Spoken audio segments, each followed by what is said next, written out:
taking a second to load is all. Just gotta give it time. Just gotta give it time.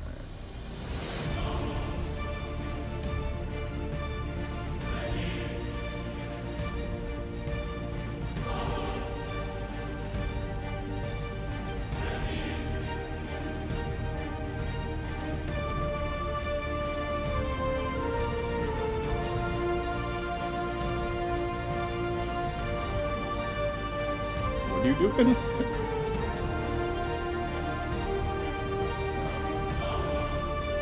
I gonna have to lock it?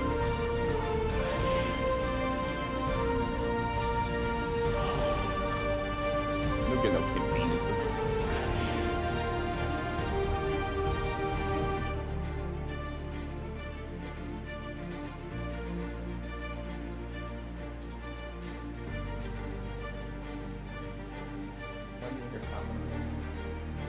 Oh, they changed all the context menu. All the right-click menu is different now. That fucked me up.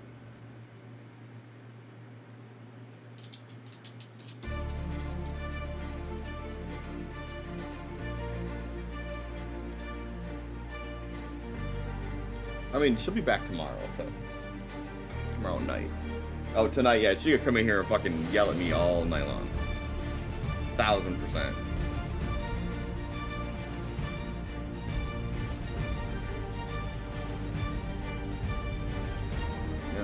Be like coming out here every few seconds like, hey, what about now? No? Okay. Yeah. What about now? Alright, I think we're live everywhere. Close all this shit that I don't need open.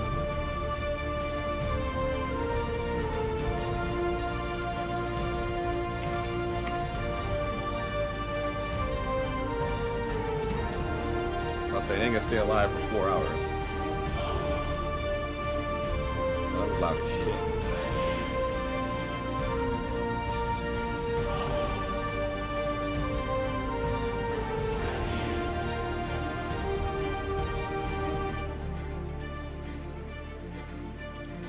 We're going on a trip.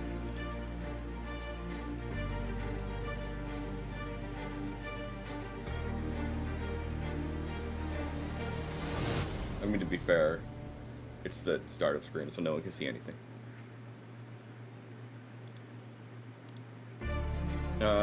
Alright.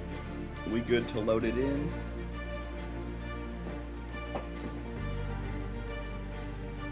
Let's see, I'll take your guys' silence as a yes. I gotta make sure I hit the right button. D-Swan. Yo, what the fuck? It didn't do the sword swing shing shing thing it's supposed to do. I'm disappointed. Motherfucker. The swing. Yeah, I probably gotta change the advanced scene selection because I had to redo everything when I recreated the 5-person thing. Hang on. Okay. Hi everybody. This is episode 48 of Adventures from Amethil, which is crazy to think. Yeah, I don't have anything cool to go over, so the music seems really loud to me still though.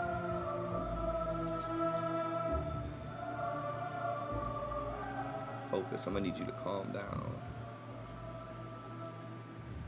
Okay. So we'll just kick it off.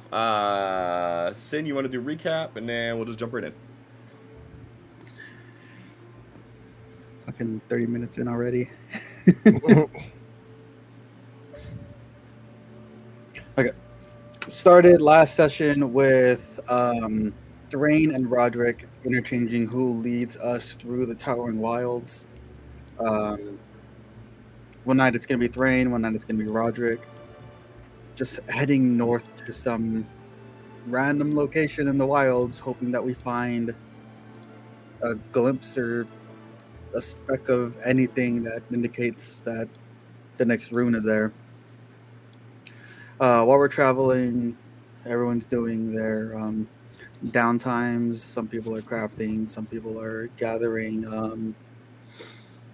resources. Some people are attuning to items. Some people are identifying potions. One of the nights, while we're on a cliffside, Thrain takes a step too close to the edge. The ground underneath him crumbles away, and he slips and falls off the edge. Everyone rushes in a panic to see if he's okay. Roderick immediately tells Desmond to do something, so Desmond runs up, sees Thrain hanging on the edge. So Desmond's like, "Oh, he got this," and doesn't do shit.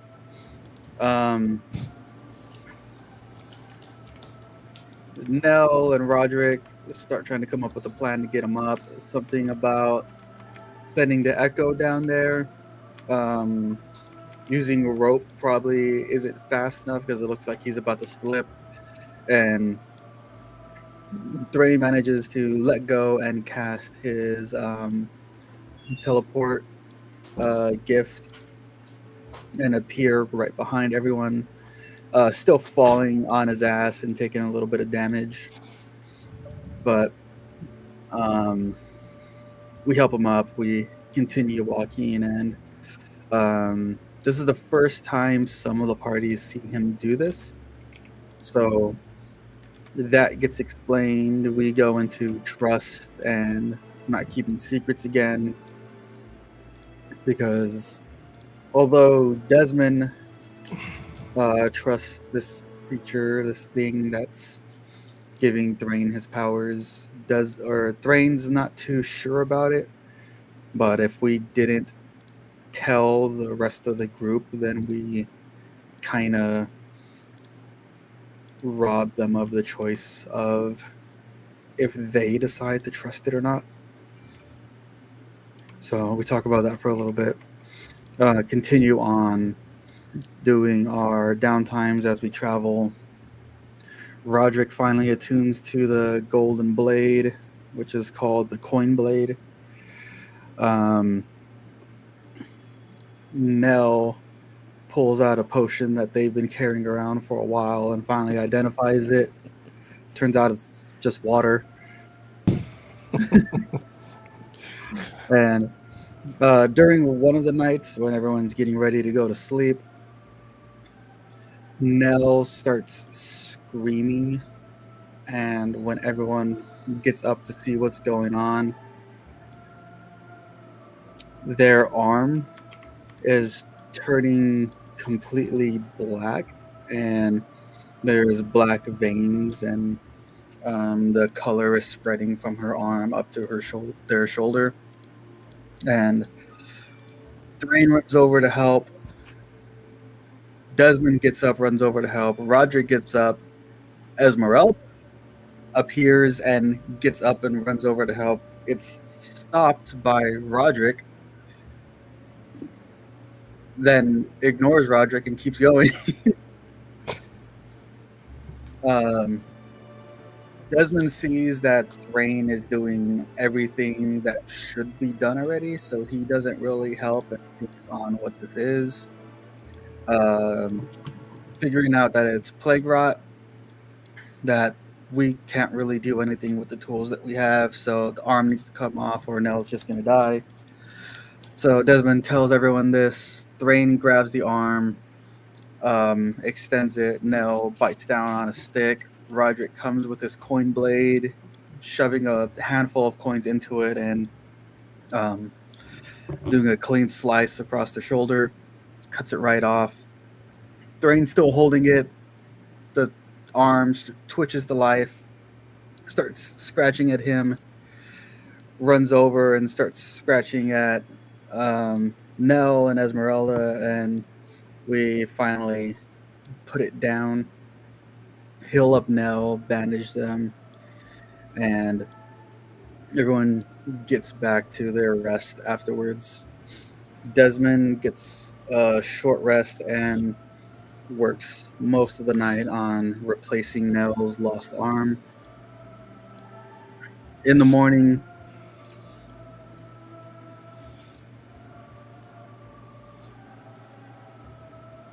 no. So, In the morning, after everyone's up and ready to go, we start heading out again. We get to this empty grove area and scout ahead a little bit. We don't really see anything. We don't find anything except for while we're hiding in the brush. These little kid laughs. We start to hear them around us. Nell assumes that it's pixies and explains pixies to some of the group. We walk out into the grove, start walking through the middle of it, and these pixies appear in front of us, ask us a riddle. We get it wrong, so we get teleported back a day and a half. And at that point, we call up Quillwise, ask him for the answer of the riddle. While we're on the phone with Quillwise, we decide to explain what happened to Nell to Quillwise and Nell's mother. She faints. We explain what's going on. We end up hanging up with him, continue on our path, and that's where we left off. Yeah, the fucking Quillwise Deus Ex Machina. I feel like I give you guys a MacGuffin like every campaign. You need to stop doing that. Like, nah, y'all guys just figure it out. Hey, he still had to make the roll. That was just me hoping that he wouldn't make the roll. Well, let's and then you got the exact opposite of what you wanted. Fucking nat 20. Like, yeah, let's see. Oh, he made it. Yeah, so that's where we are going to pick it up right now. So you all are teleported back about a day and a half. You guys continue to travel for about a day before you make camp. So you're about a half day or so away from where you were initially. You all had some dialogue around potentially trying to go around that open field area that you were crossing when you found the pixies. But I don't know if anything formal was ever made out of that. So pick it up starting the next morning. What is the game plan for everybody?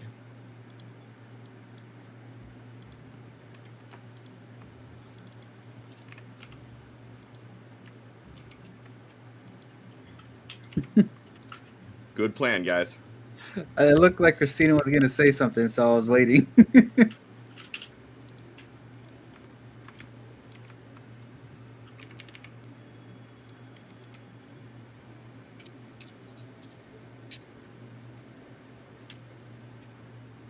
It was a big ass field. Yeah. Yeah, that was the thing, is like you could have, if you wanted to try to go around it, you would have had to backtrack from the game trail that Roderick found to get you there to try to find some way around it. But it was like a large clearing in the woods.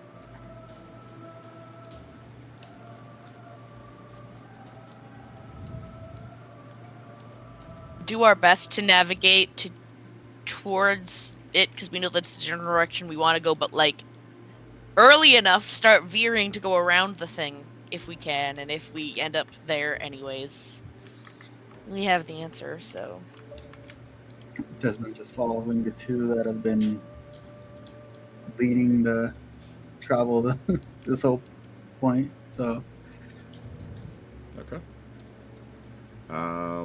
Then who's going to be navigating today? Is it going to be Thrain or is it going to be Roderick?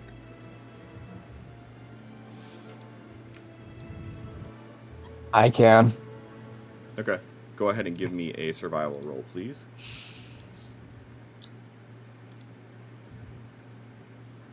Okay. Yeah.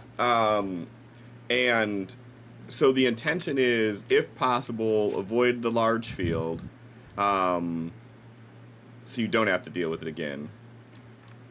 So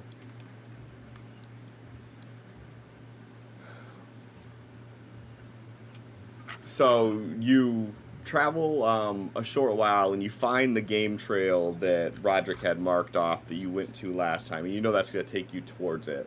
That is the direction you need to head, in a general direction sense, but you may be able to go around it, but it is going to take you out of your way slightly to do it. So do you want to cut through, deal with the pixies, or do you want to avoid and potentially add a little bit of extra time but avoid dealing with them in case, it's a different riddle? Just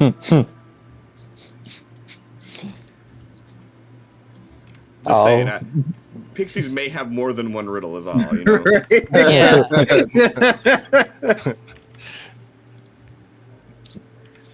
I'll look back at.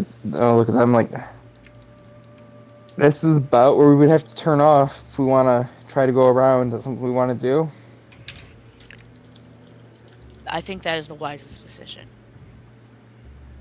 Okay.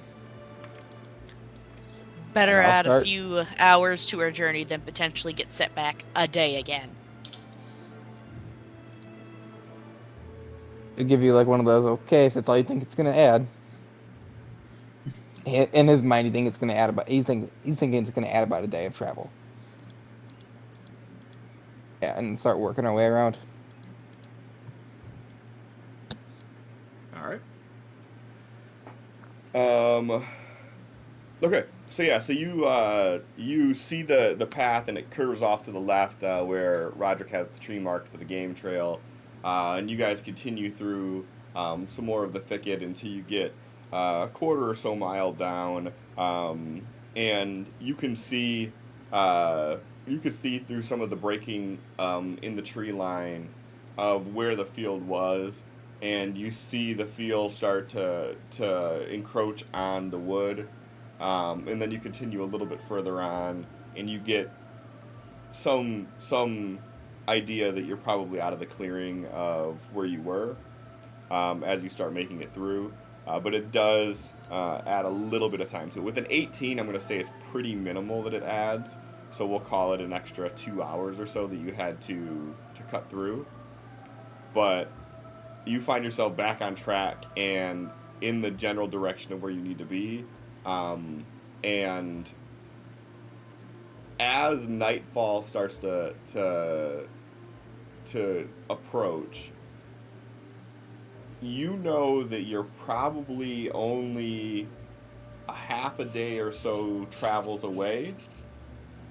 So you all get to make the decision on, do you want to camp out and attempt to search during the day?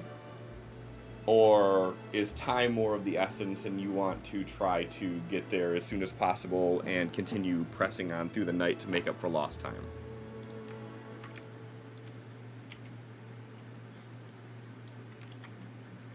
Camp. It's just my thought. Fine with me. Okay. Then y'all camp through again.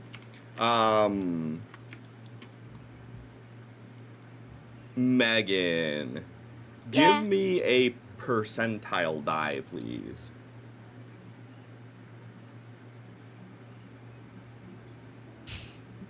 I hate when you roll at extremes.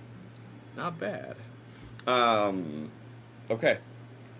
So you camp throughout the night, and in the morning begin to head out. Again, you have about a half days or so from the general area of where this is on the map. And after only a few hours of travel, you all start to smell the smell of burnt wood. There is a faint smell of smoke in the air. Any immediate reactions? Can I make a perception check to see if I can spot anything or no? Sure. The foliage is real thick. So your nostrils have spotted the smoke before your eyes have.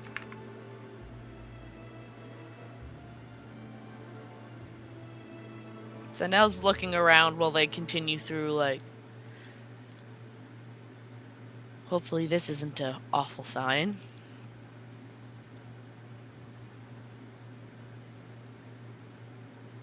Anybody else doing anything? Y'all are real quiet tonight, and I'm not digging it.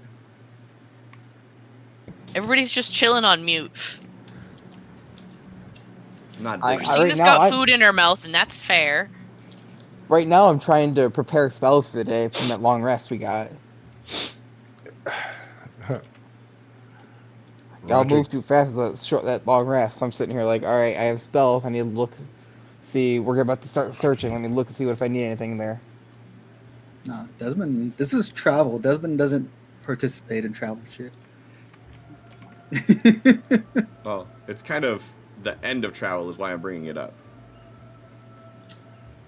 You guys know that you're close, and you're starting to smell smoke.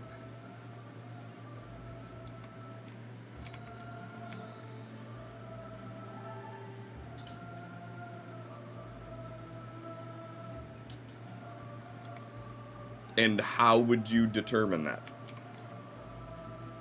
Intensity? Like, is this an overwhelming smoke, or is it like there's smoke in the distance? Sure. Give me a perception roll. I'm gonna believe the Californian on that. Right. Oh,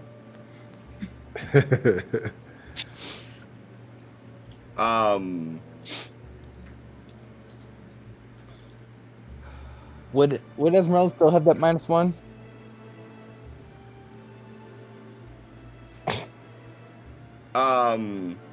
You can see sort of the haze of smoke in the distance, and based on the amount of smoke that you're seeing, you think it's probably something larger than a campfire.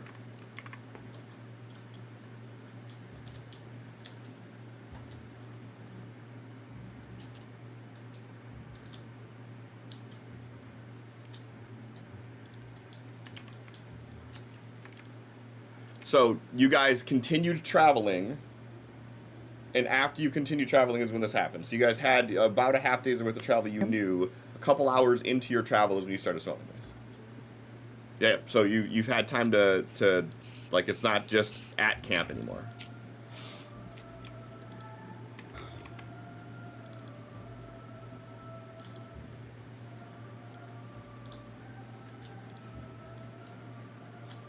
You gonna share with the class that you smelled that it is far more than just a campfire? Psh, nah. You're just num num num num num num. Oh, Adam's getting lovin's.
Like someone burning a house almost.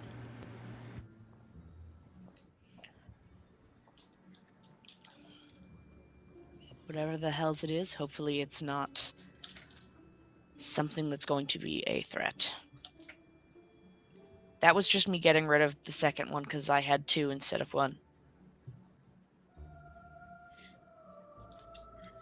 Desmond's gonna walk up behind Thrain, hand on the shoulder, snap his fingers and point towards the air, and Ava comes from the snap and flies over the canopy.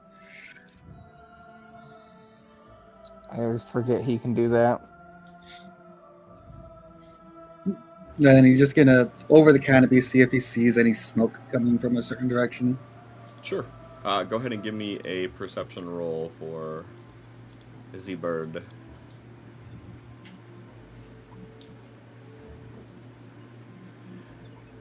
Is there any plus or minus to that, or is it just 14? I have no clue. Would it be your perception? The cohorts tab should be back. You should have.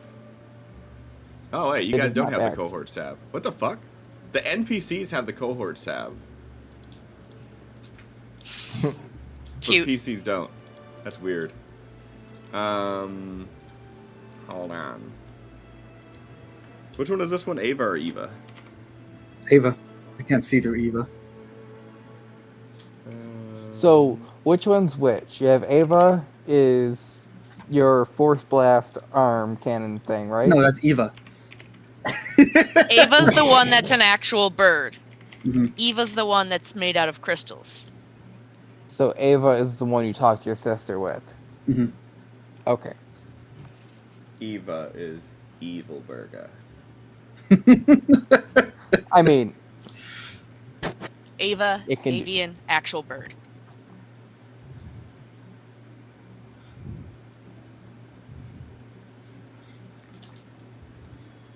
I'm trying to Eva see what the elemental fucking Eva. homunculus has. Or is this not the homunculus? Or is No, Eva this the is just homunculus? familiar. No. This is Okay. just a familiar.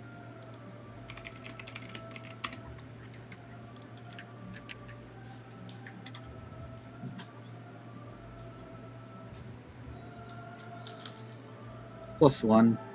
Wait, perception +3. Okay, so 17.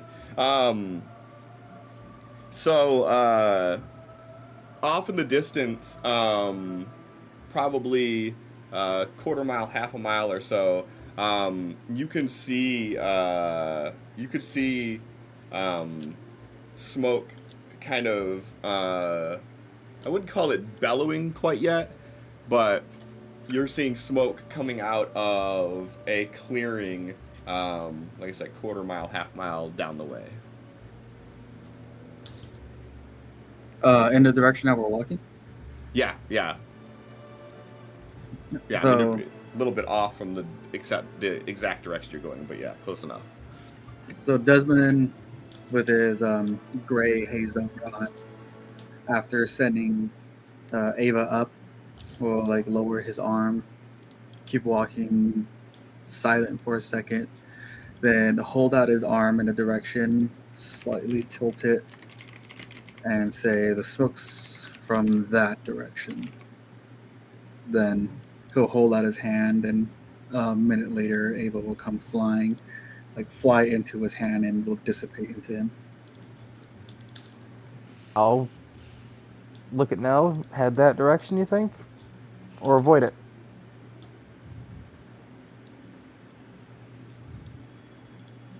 Nil pauses and looks like they're thinking.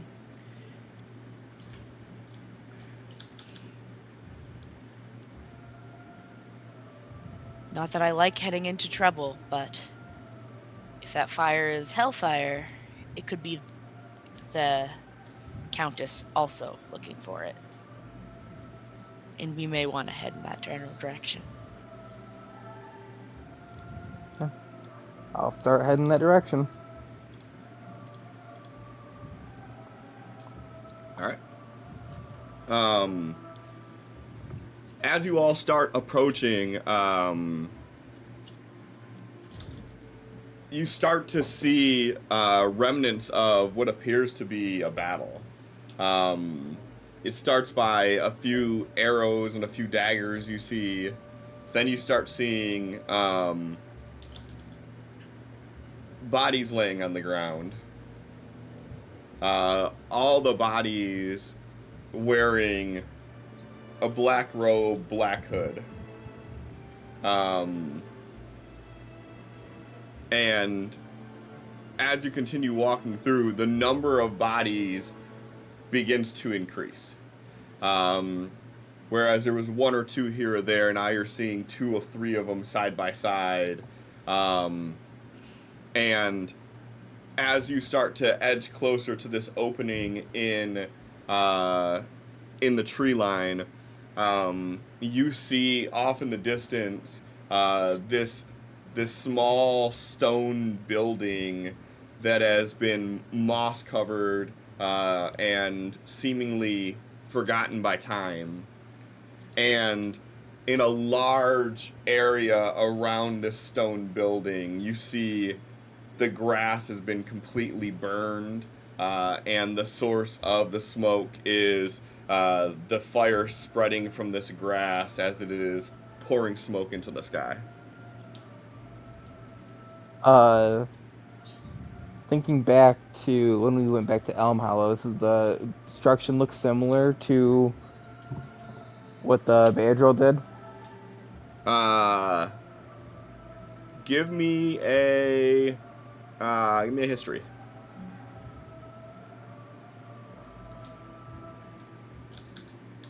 No, it does not.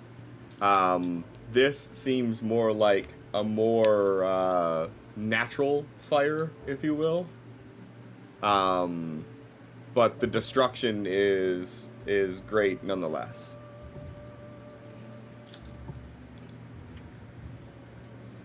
Looking at these hooded individuals, does the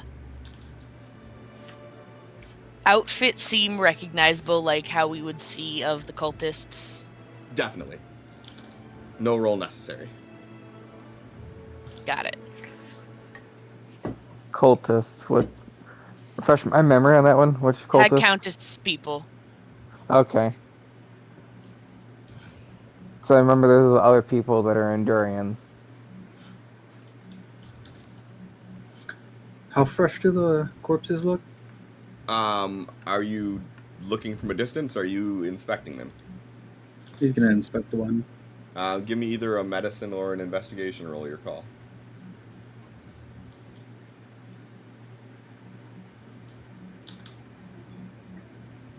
18. Are you checking multiple as you go, or are you just looking at one? Checking like the first 3 we come across, seeing if there's a pattern that he recognizes or anything. With a 18, the first 3 look like they've been dead probably about a day or so. Nope. Walks past the first one, inspects it, gets up.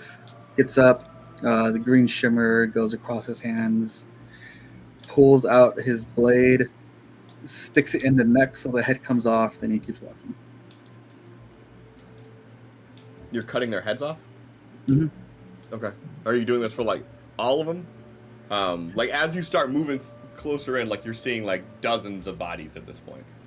As we walk, if we walk past any of them, Mm-hmm. he's gonna like have his blade out on his shoulder. As he walks past it, flips it around, cuts the head off, back on the shoulder. But he's not gonna go out of his way to get all of them. They're in my path, cutting their heads off. If I gotta walk over there, nah. I walked away too far. You'll get a raised eyebrow look from Thrain, but it doesn't. Not just like. Why? We No. got ambushed last time something like this happened.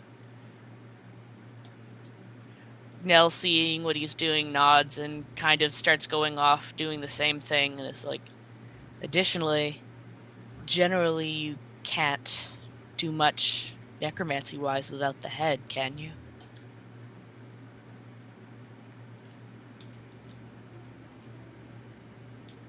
If all the pieces are there, you can do whatever you want. True.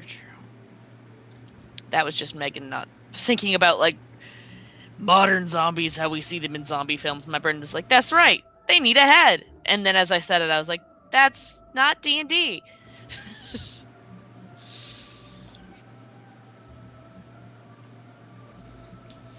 All right. And as you all break through the tree line into this open field, you can see more bodies sort of in a almost a circular pattern around this scorch mark on the outside. Everybody go ahead and give me a perception roll, please.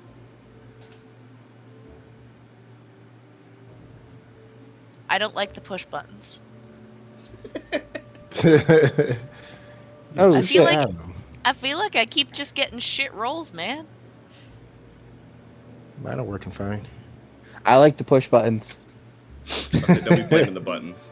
Right. Especially on my laptop because I don't gotta drag anything out. This is also my work Um, laptop, so there's a bunch of dust inside of it. Ugh. Yeah, it was a cheap laptop. So, Desmond, Thrain, Roderick, as you're approaching, you can see that this small building in the center of the field appears to be a crypt, and the door is open, and you can just faintly make out on the inside of this crypt what appears to be someone sitting down with their back facing you writing. And as you all start to approach, you see the figure stop, lift their head up, turn around, and they begin walking out of the crypt in your guys' direction.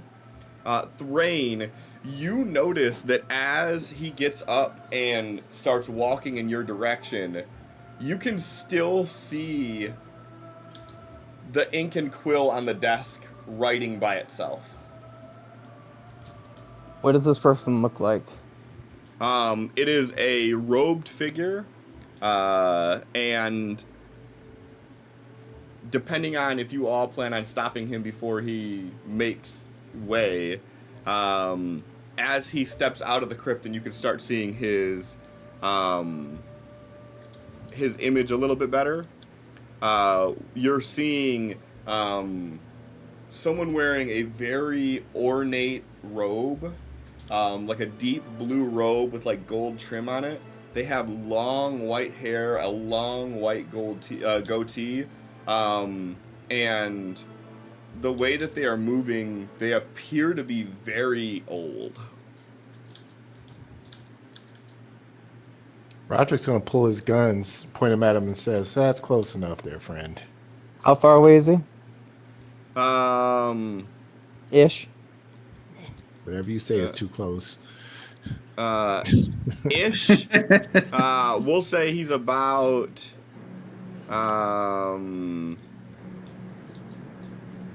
about 500 feet.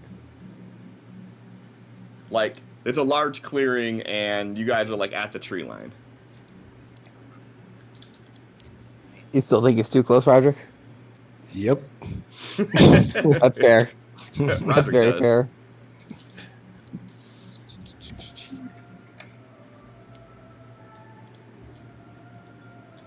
So, did you do this?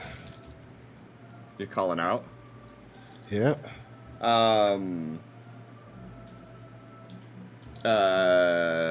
He's still walking towards you, by the way. And he's like, I did, Roderick. Oh, hell no.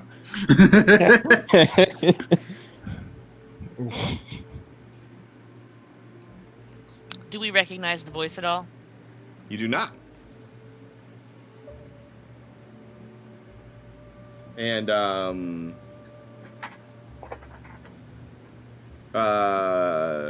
he gets he's about halfway between you and the building at this point. He says, And Thrain, and Nell, and Desmond, you all exactly as I thought you would be.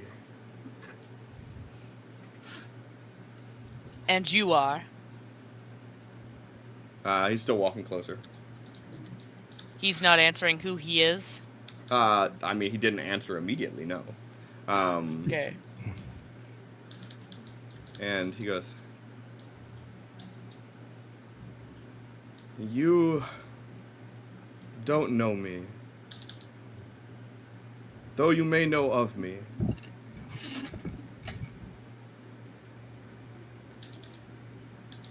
Time has forgotten my name by now, but the name that you may recognize is the Archlich Drisdale."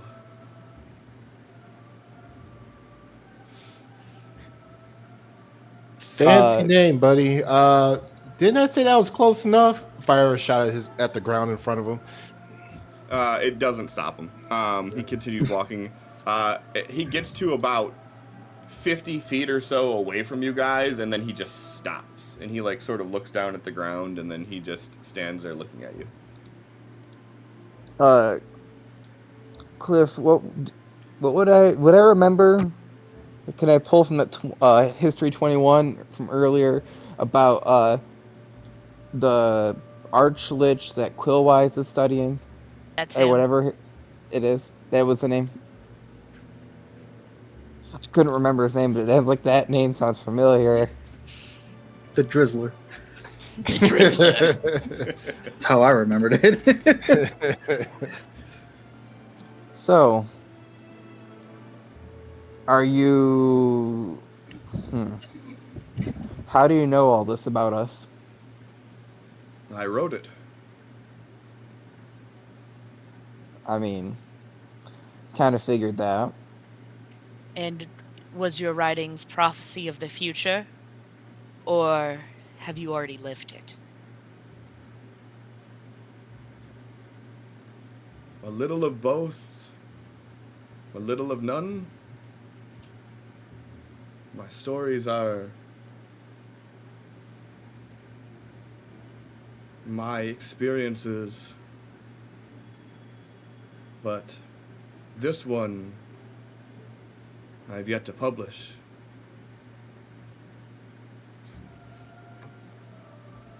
In fact, I'm still writing it.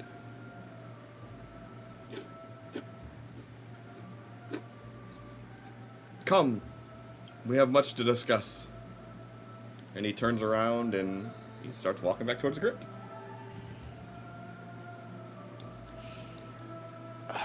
Are we seriously gonna follow creepy old man into a crypt? I'm gonna do this one player. Yeah. Before I start walking, I'm gonna cast Locate Object. Are you doing it with the runes? Or are you doing it dry? I'm doing it dry. He's not lubed up for this one. He's not. Go ahead and give me a percentile die.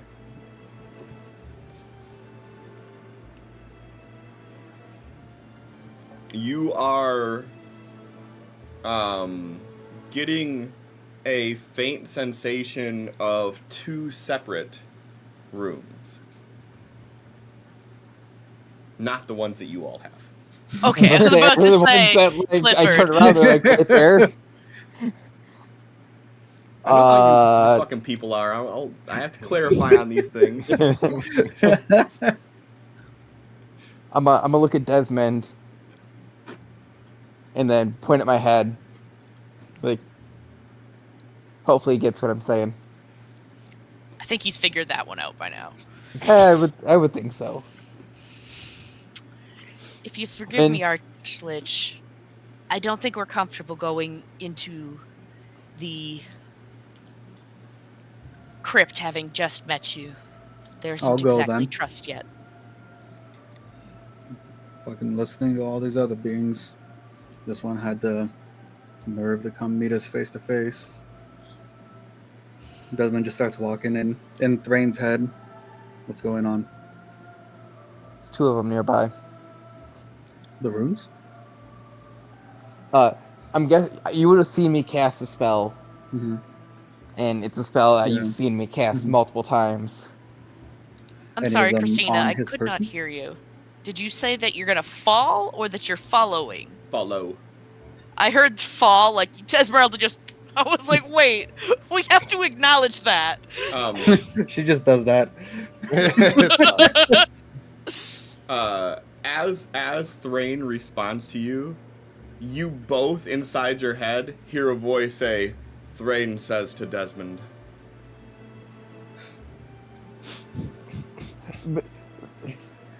Okay, what did you say, Sid? I didn't hear because there was a mixture of voices. Are any of them on his person? Desmond replied. Out loud. Okay. Do you sense any on him? We get it. You're powerful. That's just rude. And I'm walking with Desmond Yeah, at this point. I'm still coming, but that's a boundary. Yeah, it just feels wrong. You didn't even ask to come up in there. Right. Consent, motherfucker.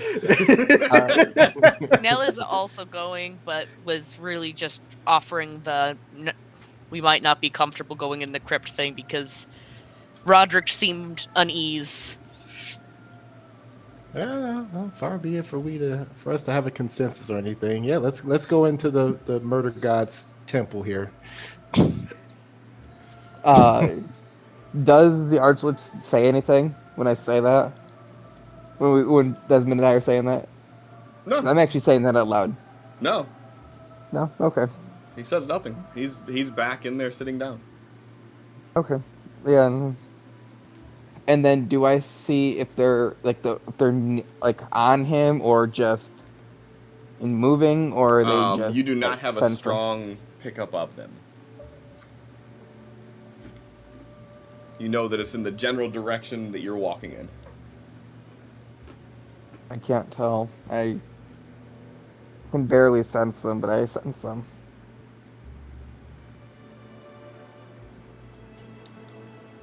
Wonder if he has them in a pocket dimension or something. I don't know if I'd be able to sense those then. Desmond like turns, look at you, shrugs, then just keeps walking. I'll look over at Nell, and there's two runes here. Nell nods, just continuing to. As we enter the temple, I guess at this point. No, that it's would not a temple. probably. This is a crypt. What? This is That's a temple on habit. It's a crypt. I just know want what you to said. I just want to reiterate on this. This is not a fancy building at all. This does not look like it was some rich noble person's burial. This does not look like it was to some higher power. This looks like an assembly of concrete that has made a shelter to house a coffin. As you all start approaching it, you can see him sitting back at the desk that he was at, which you now recognize is a coffin that he is writing on top of. And as you all approach, you see 4 chairs already inside there. And as whoever walks in first, he says, "I apologize, I don't have a 5th chair. I did not foresee a 5th person here." Desmond stands behind one of the chairs and gestures for Esmeralda to take a seat. I was about to say that. Everybody's just like, my lady.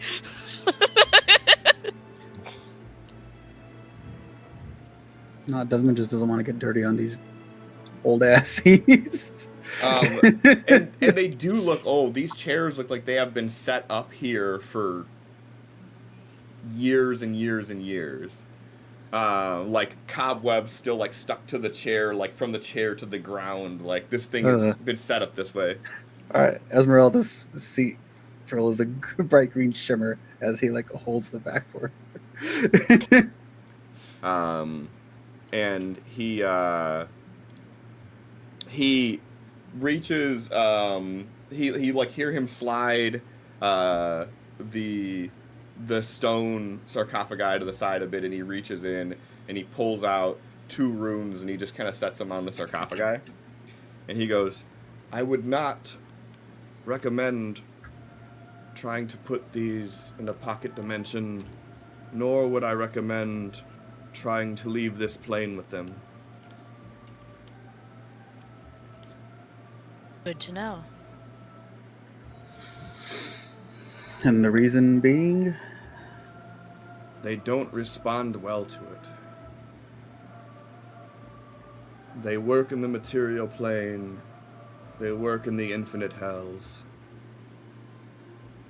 Every place else that I can tell, they react violently and chaotically.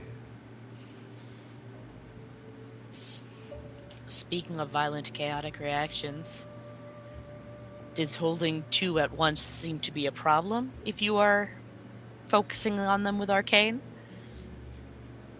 Or was can that a answer that one unique by scenario yes. for us? Once you understand how to use them, you can harness their power. Your foe has already learned. They have an advantage over you in that sense.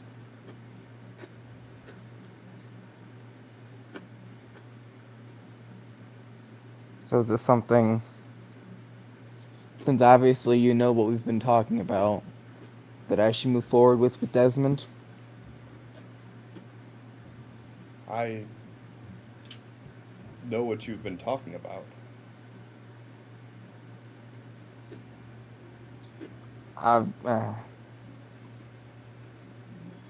He gets up and he gets up and he sort of turns around and he faces you. He's been facing away from you this whole time. And he's sort of just standing there with his hands behind his back. And every time he says anything or anytime any of you say anything, you see the pen start to move on the paper. I'll gesture at it. You see it right. The story is still being written. This will be my last work.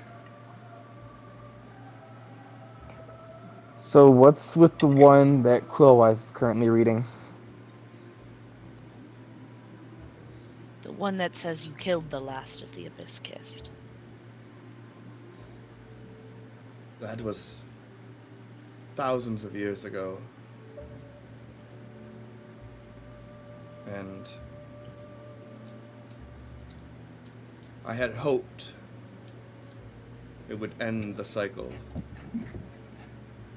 But fate is a cruel mistress.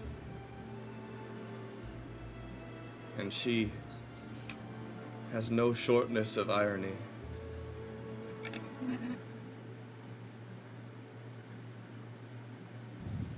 But fear not, my task here is not to kill you all. Time has shown me a different path. In fact, you all are likely the last hope for me.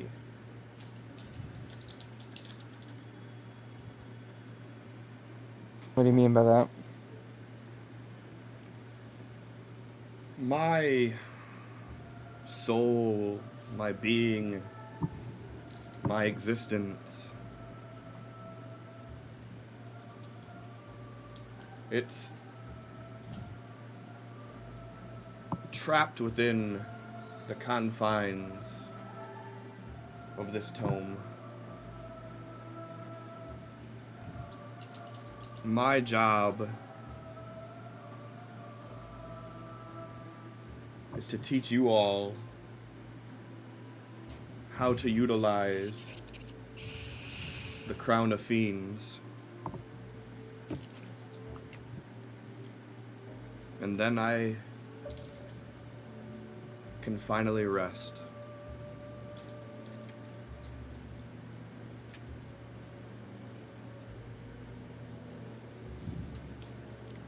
Is that what You're you want grateful to do? My want is not a factor in this.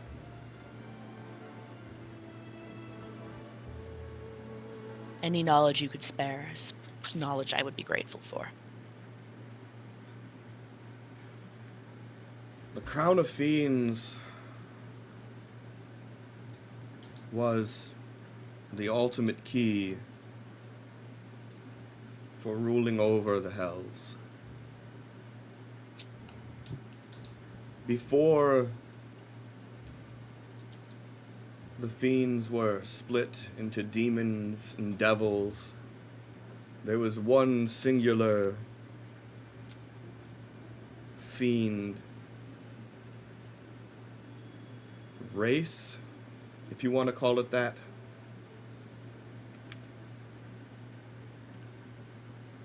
They knew that each of them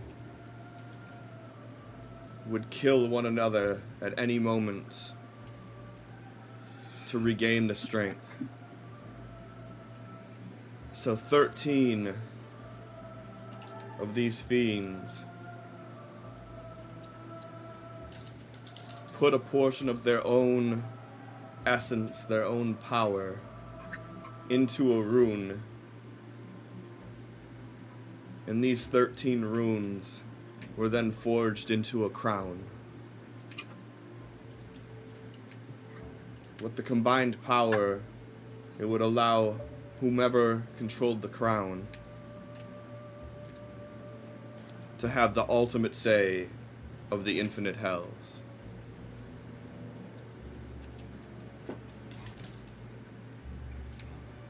As with all power, the first to wield the crown was not satisfied with merely ruling over the hells. And they sought to bring their rule to the material plane.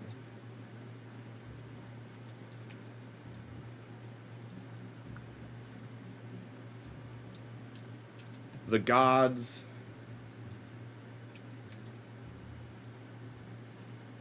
they all bound together, set aside their differences, and fought this power.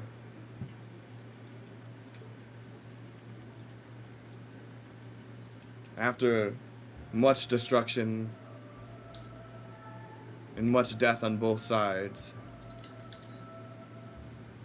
an accord was struck.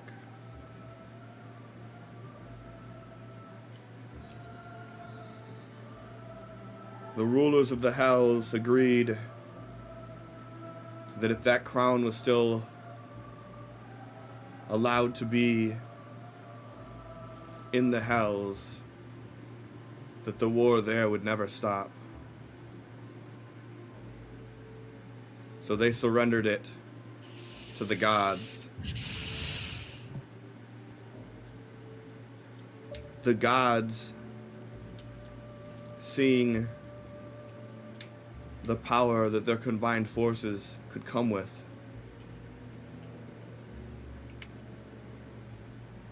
cursed the fiends and ultimately created what we now know as demons and devils. This manufactured blood war was derived by the gods to purposely keep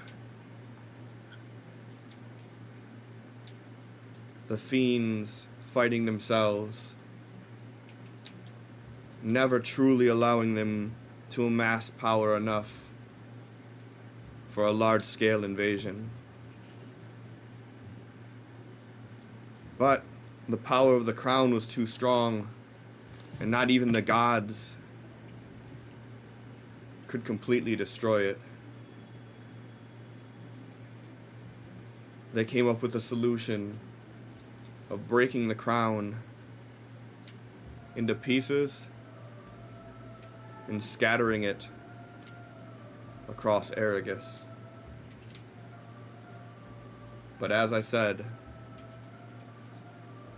fate is not without irony. And those that were sanctioned to protect through generations all managed to make it to Amethil. Call it coincidence, call it fate. I personally think there is some power in the soil here that attracts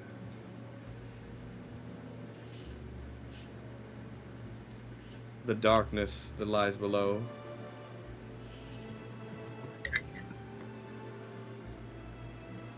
I was one of said people. I was tasked with guarding this rune, and he reaches down and he grabs one.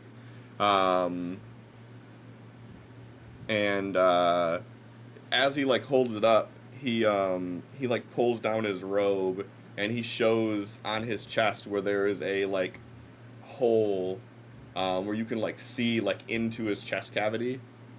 And he kind of like looks down at it and he says, "When the Hag Countess started this back up, it awakened me.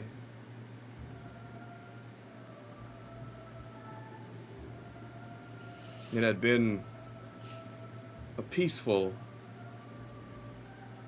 1,000 years.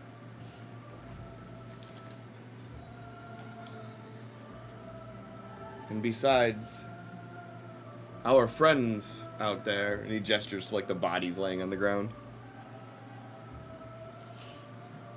"I haven't seen another mortal since those 1,000 years.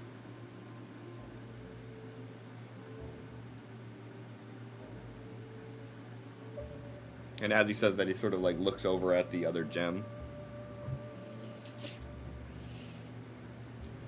What? Am I to presume that one was the last mortal you saw?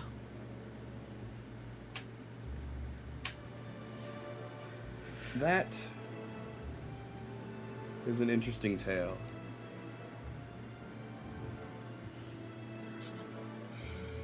About 1,000 years ago, a man came to visit me. He was but a mortal, but his knowledge was ancient. He said that he got this gem from a chapel at Klevenskar.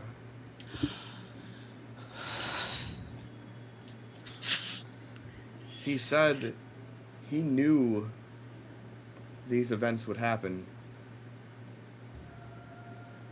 He said there was nothing that we could do to prevent it. All that we could do was react once it does. How is Klevenskar? A pit to the hells. How fitting. It was renamed Dracarius and became the capital of Amethil for a time.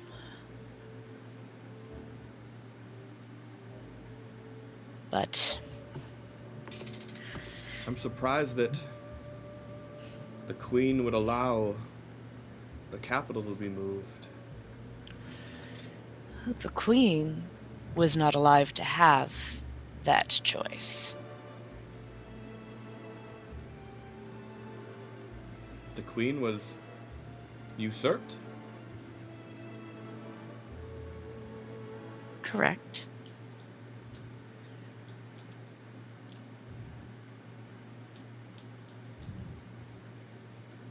You start seeing pages like, and then you start seeing like scribbling. Well, that's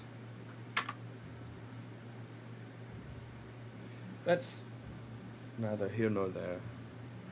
So you know nothing of King Vardrock and what he did to the Pantheons? No. To put it lightly, the portfolios have been reshuffled, and the gods that were mostly are no longer. Give me an insight check. All of us, or just them? Well, I mean, mostly just them. You see as you say that, this sort of contemplative look on his face that he quickly wipes off. But you see like a flash of like kind of recognition for a moment before he goes back to just sort of looking at you and listening. Null goes back to pointing. So that means you don't realize how this has affected the Aegis of Eternity. Oh, I do to some degree. None of this would have been able to happen without the Aegis being broken.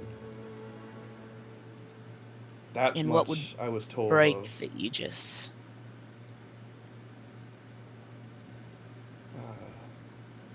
Either one side or the other breaking their agreement.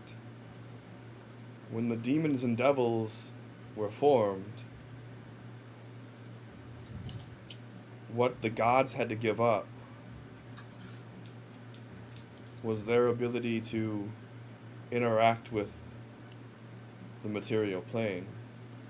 They were allowed to send divine avatars, but they were not to step foot on the plane themselves. That would certainly be what broke it, because the portfolios coming to the plane with the reshuffle, there were gods that walked among us.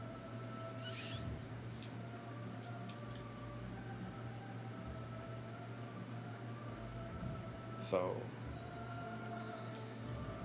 I knew in historical sense what would happen, but I'm not a seer, I'm not clairvoyant. I only know what I've experienced.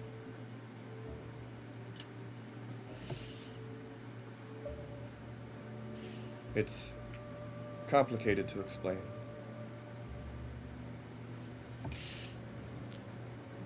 I would love to say that Megan knows the history of Amethil so perfectly, but I know that I don't. So I'm going to make a history roll for Nell telling him a quick lowdown of the past couple hundred years. Sure.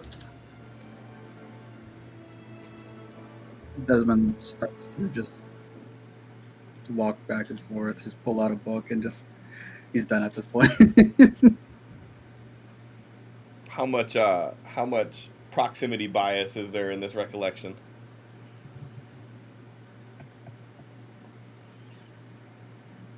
I mean, they're trying to be not so yay King Vardrock because they understand that like what Vardrock did is kind of what caused this fucking mess.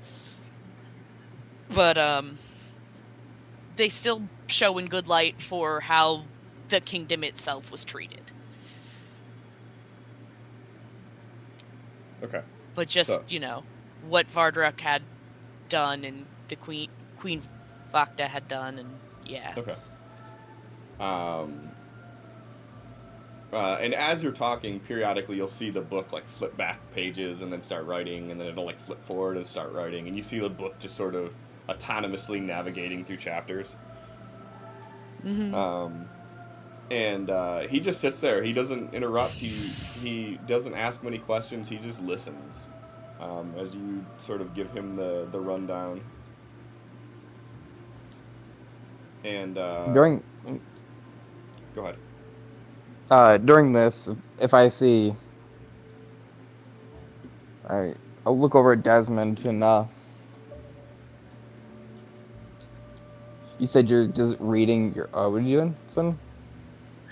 He's just going over his notes and just like he has one book out, puts it away, checks his other one, and he just ends up like going to like the outside of the crypt and just like leaning against the wall towards the outside and just not a part of this anymore. Well, because I feel like this is gonna take Nell a good minute to explain. Get up, walk out, talk to Desmond. What he's saying, I think we should move forward with the gauntlet. We shouldn't. We should, yes. Should. He puts the book he has away, pulls out the next one, flips it open. I'm gonna have to make more holsters for some of these runes, apparently.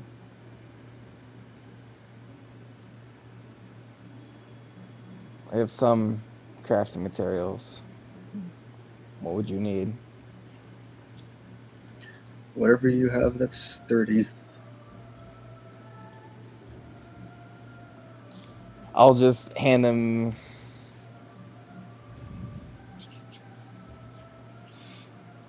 Oh, hang on. I gotta expand this because it's cut off. The 2 pouches with the 2 different types of crafting components that I have, uncommon and rare. This is what I got. Looks through each of them. Then like turns to face the crypt, puts his book against the wall and like starts scribbling and making notes and stuff.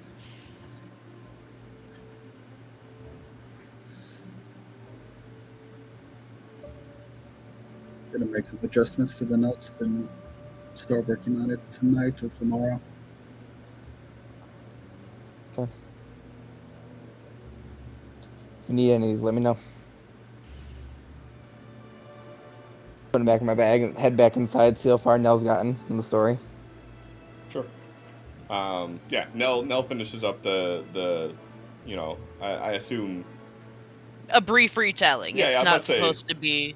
like a recap, but not like a play-by-play. Is it a Megan recap or is it a recap?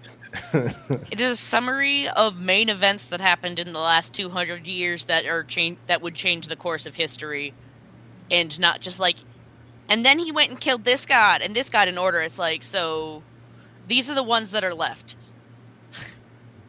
if there are any. Megan's Okay. not fully knowledgeable. There are not. These are the ones that are left. Look, it's empty. All of these. You can fit them all in this room. So yeah, so he listens. The book keeps updating, and like after dropping all this on him, you would expect like so many questions from a normal person. And he just sort of like looks at you and nods, and he's like, "It's fascinating."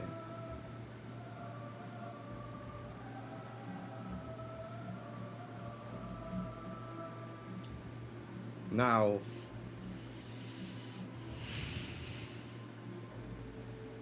I don't assume you all have learned how to harness the runes yet, have you? He Certainly not. kind of attempted to. That could be good. Permanent Looked at his damage in his hand. hand. I definitely think I should only do one at a time, though. Yeah, the number that you use at once is not the factor. It's that you are ignorant or weak. Those are the only two things. Ignorance, Dumbass. not knowing how to Roderick. use it. Weak being you don't have the arcane ability to fully harness the power. Both of these are crucial. Roderick's been quiet this whole time and just starts laughing. When he says ignorant or weak, Thrain actually says dumbass. Doesn't like peeks in the door when Roderick laughs and he's just confused. I can understand what you mean, but do not confuse ignorance and stupidity. Ignorance is not having the ability to know. Stupidity is having the ability and choosing not to. You are ignorant. But that's why I'm here. Dare I say at this moment, that may be the only reason I'm here. As you can probably see from our friends out there,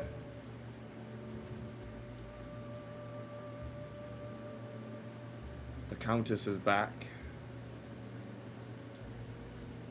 It looks like the defeat that she suffered in the desert, in the city of sand,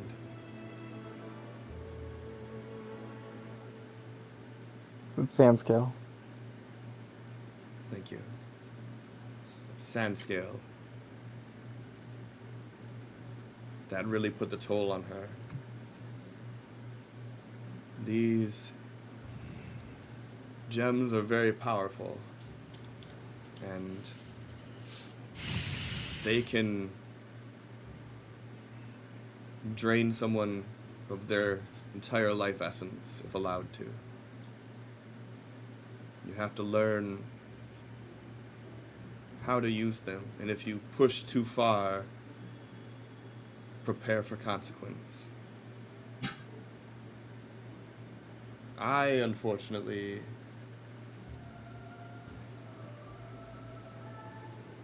no longer have the ability to utilize the runes that I have. I need rest, and I don't foresee her giving me any.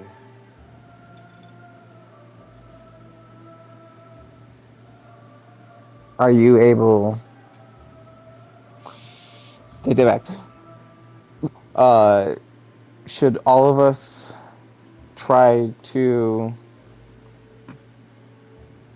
learn how to use like one rune or however many, or should one person be the main focus? I would say whoever is the most gifted in arcane should be the one, but the more stones you have, the more powerful you become. And for all of your sake, you may not want one person to assume all power. As I said, corruption is inevitable with that much power. Now, if you all think that you can mitigate that you can control that, or that you can stop that, I can't stop you from doing it one way or the other. But historically speaking,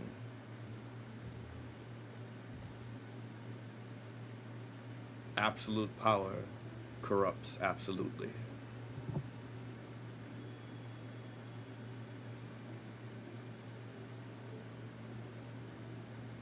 Now, let me see the ones you have. You don't have to give them to me, just show them to me. Desmond's still outside. Mm-hmm. Hey, Desmond, will you come in here? Are we back on track now? He like walks in and closes his book. Will you pull out the runes? Opens one pocket, pulls out one. Opens another pocket, pulls out the other. I'll hold my hand out. I'd rather not both holding both at the same time. Who put the non-burning one in your hand? And I'll hold one, and Desmond and hold the other. He wants to at least lay eyes on them. Yeah, he'll walk over close to you, and like he'll sort of put his hand under your hand that's holding it. And Thrain, as he puts his hand under your hand, you see that purple and blue kind of color start to swirl through it, and you start seeing a little bit of that electrical cackle. And then he just pulls his hand away, and he looks at you and he says, "You have the binding of the storms."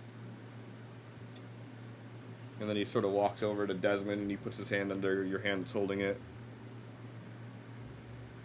As he walks over to Desmond, I'll grab out of my spitting tools, my tongs, and kind of get ready to grab it. Because if this did a magical thing, that thing's probably gonna get hot. He puts his hand underneath it, and you see it start to like glow a little bit, and like as you start to feel just the slightest bit of heat, you see him pull his hand away real quick, and you just hear him chuckle. He's like, Hellfire Dominion. That one hurts.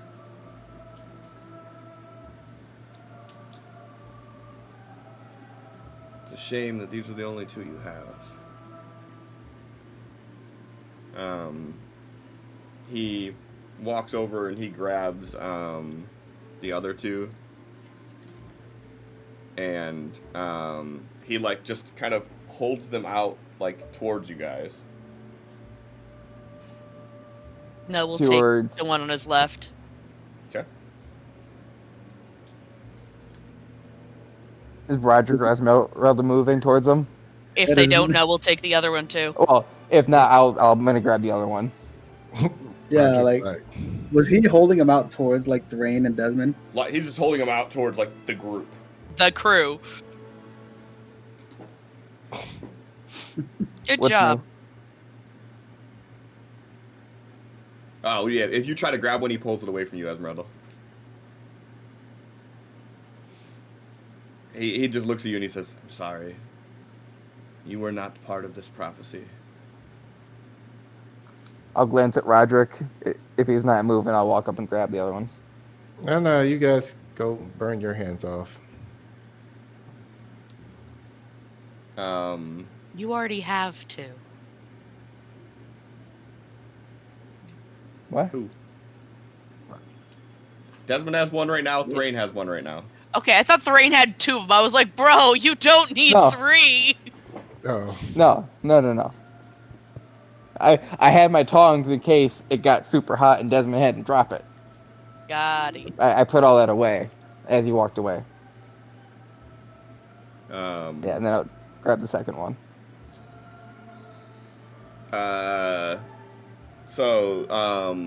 The one in the left hand is the one you said you took now. So the one that you Yeah. have, Thrain, he'll hold his hand under your hand, and you'll see it sort of, you'll see like this swell of color, almost like it's being filled with like greenish yellow smoke. And then he pulls his hand away real quick, and he says, That's necrotic bloom. Your friends outside of here, they were the last to see what that one does. And then he holds his hand under the one you have now, and he says, and this one is soul binding.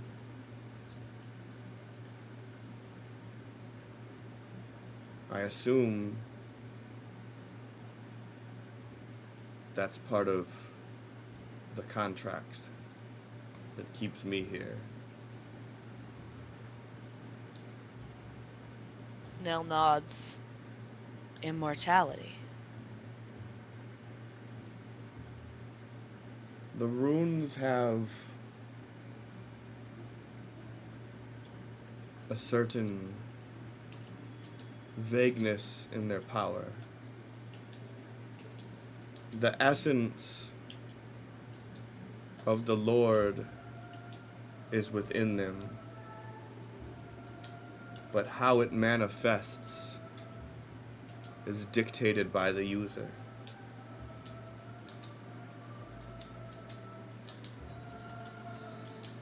There are obviously limitations. Your Hellfire Dominion is not going to produce water. Your Binding of the Storms is not going to allow you to teleport. But how you manifest that hellfire, how you manifest that storm, will be slightly different from you to you to you.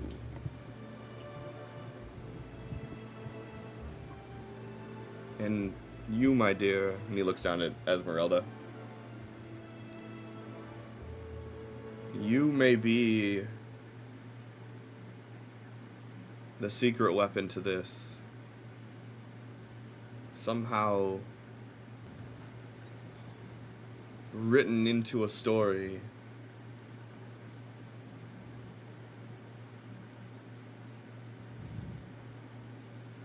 Not even by the knowledge of the author.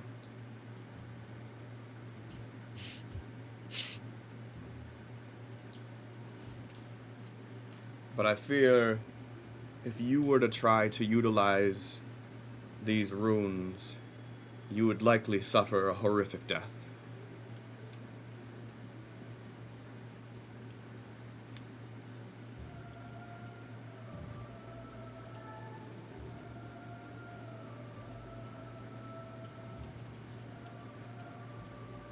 I made no assumption. You reached out to grab. I was informing you why I did not let you have.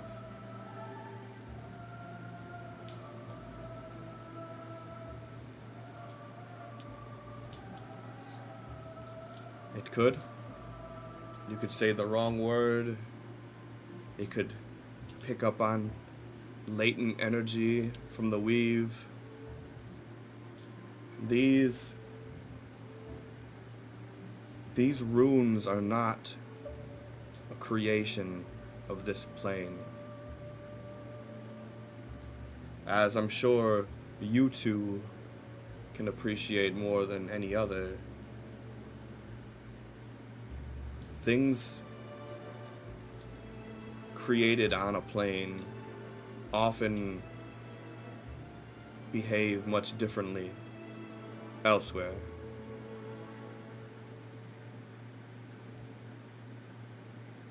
It is within my belief that these runes were not meant to make it to the material plane,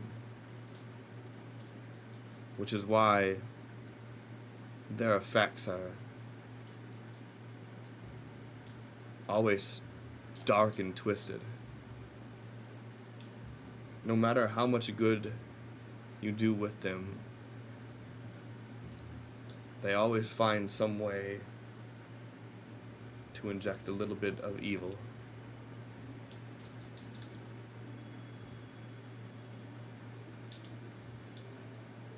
But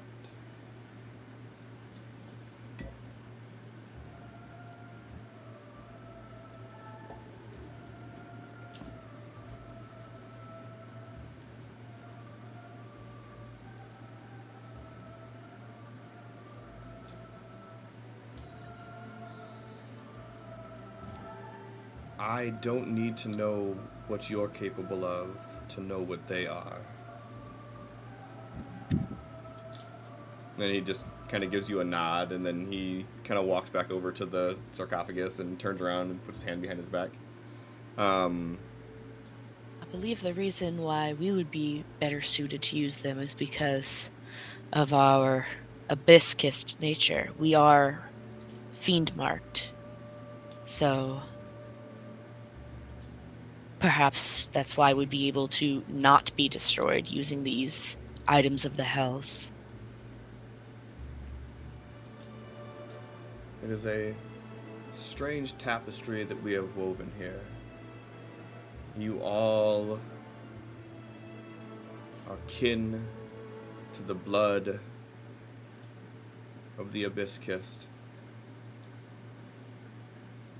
He kind of like strokes his beard as he's looking at Desmond. He goes, though the particularities are not known.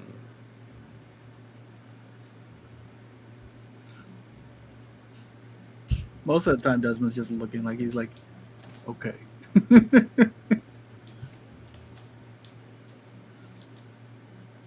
But there's a reason that you all are able to commune with the runes. There's a reason that you all have not only been the target of, but have been able to fight back the forces of the Hag Countess.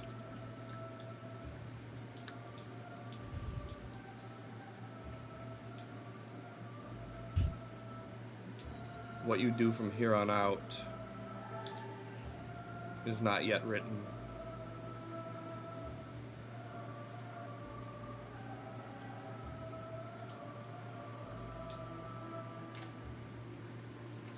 You all should rest. I need you strong so I can show you how to use these.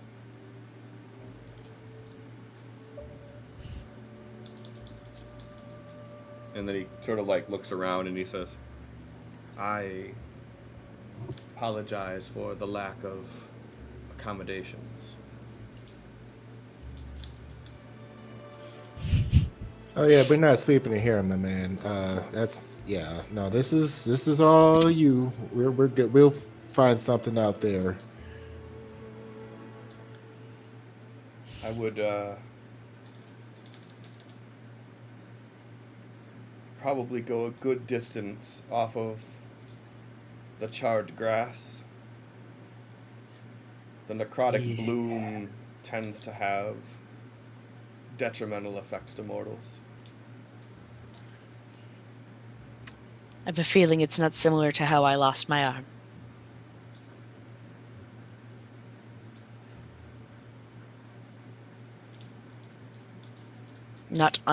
Not dissimilar. Words are hard, bro.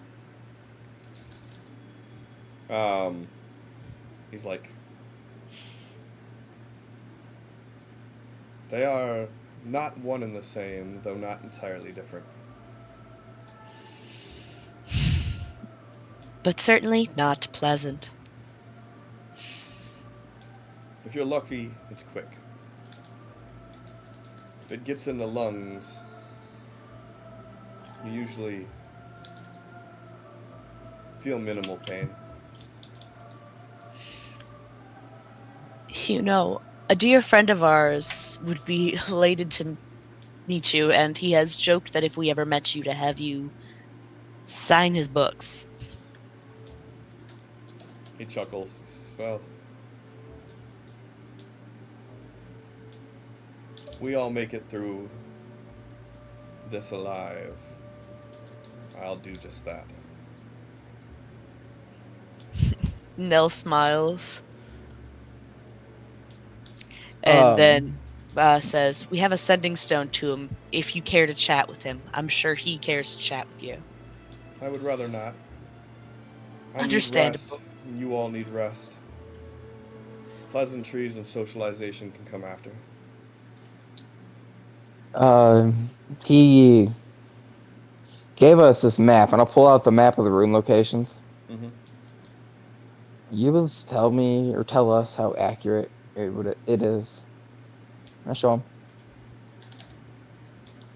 I am not. I told you I'm not a seer or fortune teller. I only know the things that have happened to you all. And I don't know why I know that. It was by your books that he was able to create this map. That and historical sites across the entire continent to guess where they could be. And if this one rune was in Cleven Scar, and the one here was here, well, that means that we have at least 4 correct data points to work with.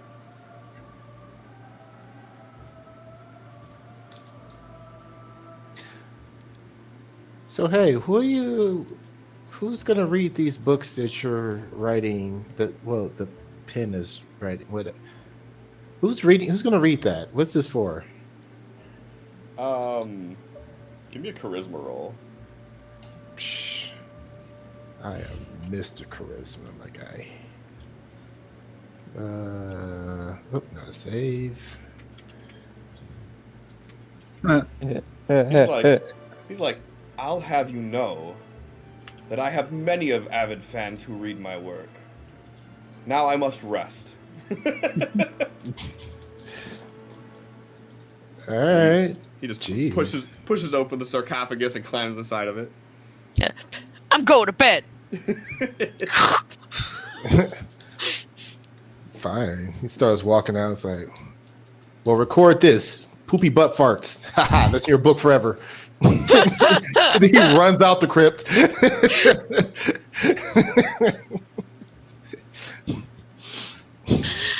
The pen. The pen looks insulted. But he wrote it. He writes begrudgingly. Yeah. It's like, And Roderick said, "Poopy butt farts." Sigh.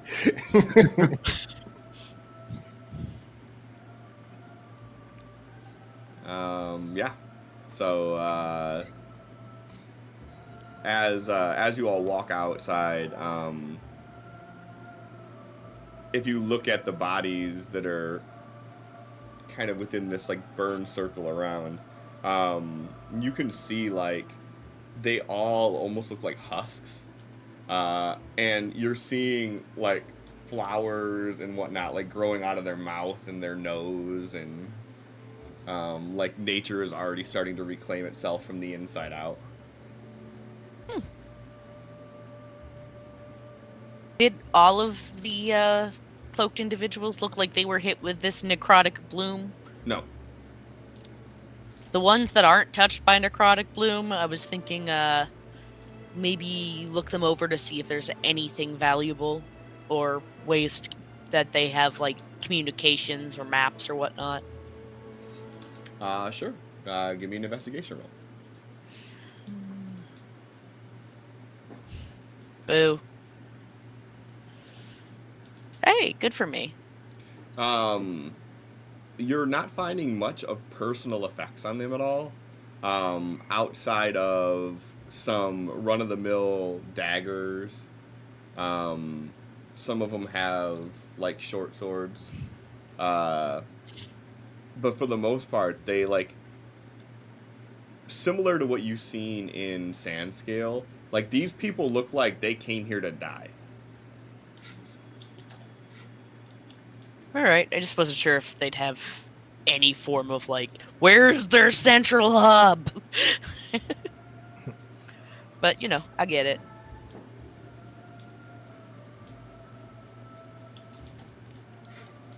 as they're walking out of this area, Desmond's gonna walk next to Thrain and like pull out a hand for the other rooms.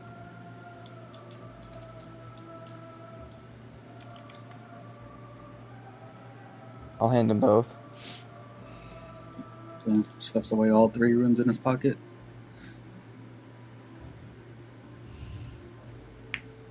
So are you gonna go through with the gauntlet? Yeah.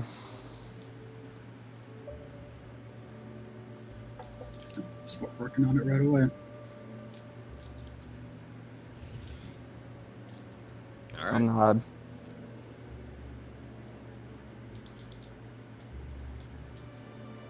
What are you gonna say, Adam? Then he holds up the new one before he puts it away, the necrotic one. I'm assuming you want this one to be easily accessible. A grin and a nod. Thank you. Just a nod, tucks it away.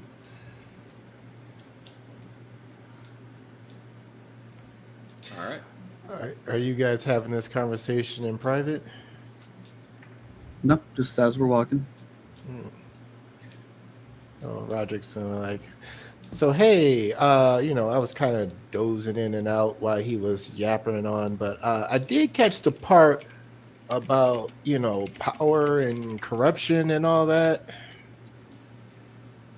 So, do we have a plan for that? Because,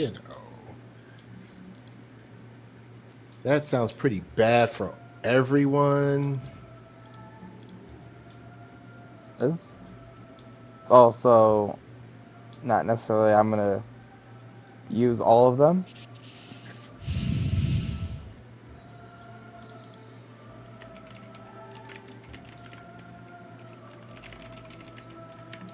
Oh. Apparently, I'm not gonna sneeze either. I certainly think spreading them out is a good choice.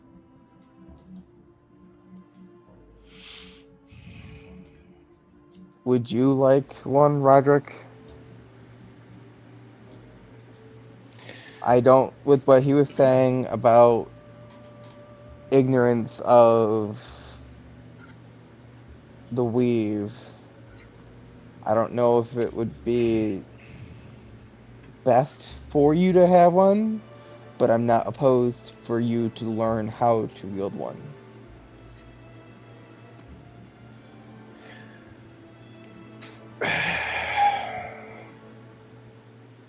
I don't know. Like it. Whatever you guys think, you're all into the magic-y stuff. I don't know. I'm just trying to get through this with all of my limbs intact. No offense, Nell. And not have. Nell sticks out their tongue at you when you say it. And I don't want anybody getting power drunk and killing us all. No. Roderick. Or not Roderick, Desmond. Can I see the storm wielding one? Goes into one of his pockets, pulls it out, hands it over. This is the one who was saying that controls. Was it storm? The storm wielding one? I don't remember the exact name. Binding of the Storm. I think Binding of the Storm. This is the one that was only sparking. Then you get hot. I want to see what happens if you hold on to it. If I hold on to it? Shouldn't we wait till tomorrow when he told us he was going to teach us how to use them? I'm not going to have him do anything with it tonight. I just want to see if it responds to him holding it. Because, like he was saying, it could, with not necessarily how Esmeralda, but it could respond. I mean, sure. I mean, if it starts doing something weird, I'll take it. I'm not gonna have your same outlook on it. I'm chucking the thing. So, sure. This is why I'm making a gauntlet for Thrain to house all of them. and then I'm gonna put it in his hand, but my hand's right above it, ready to grab it. Just see if it does anything. Sure. Roderick, are you doing anything with it, or are you just holding on to it? Right You- now, he's holding it, ready to throw it. Okay. Baseball pitches a lightning bolt.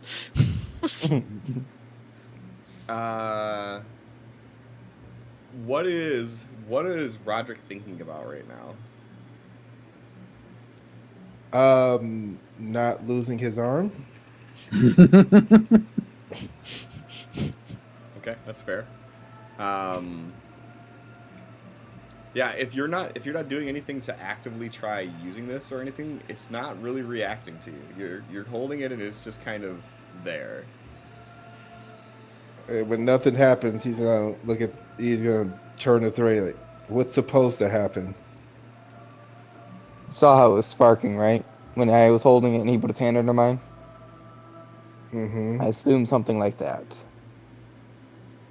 Okay, sparking is a neat trick, but what's supposed to happen? You said it was for wielding, storm wielding. I'd imagine you'd be able to, well, before I said that, wind, lightning. rain. I felt like I was able to control some elements with it. So, like now saying, I feel like you might be able to control some elements. I mean, doesn't look like it's gonna even rain anytime soon. I don't know where lightning would come from, Give me an Arcana roll. but no problem.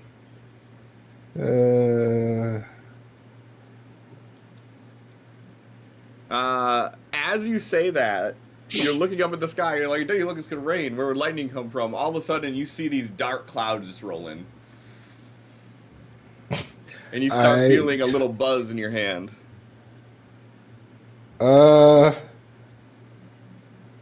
Rain. I will grab it and take it. I'll take it. As he says Thrain, I'm grabbing it. I'm grabbing the rune.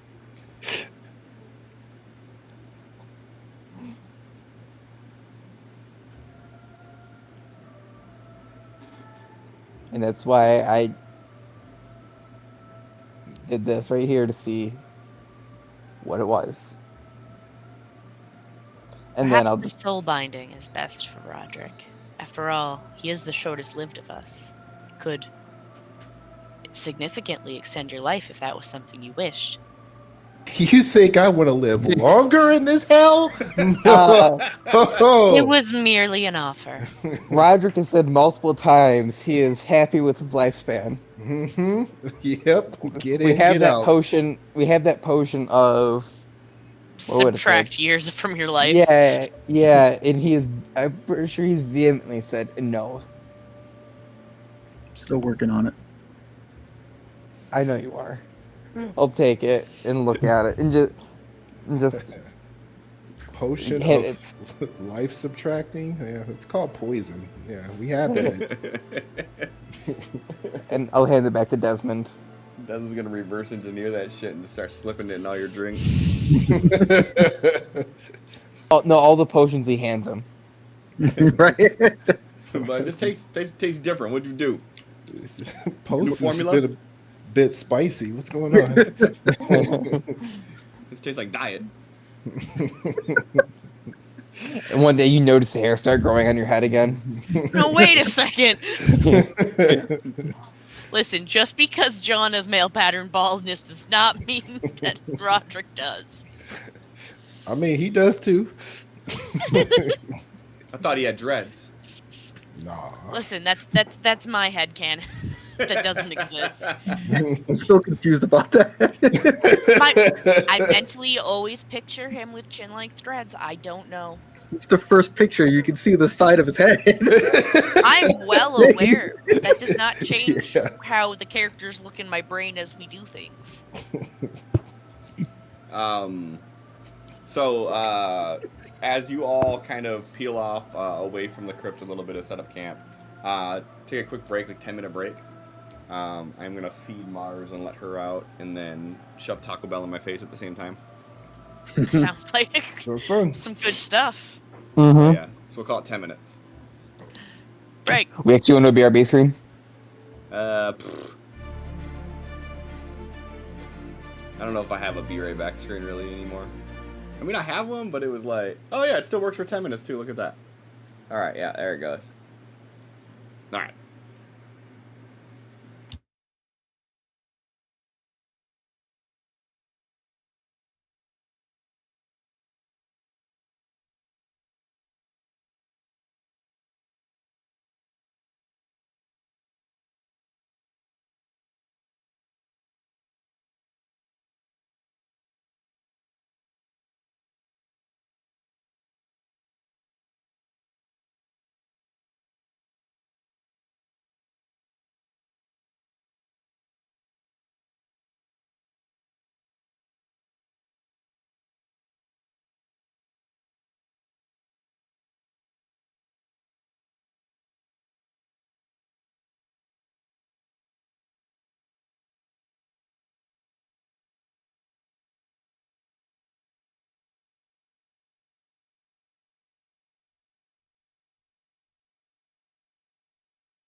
Talking about Joe Henry.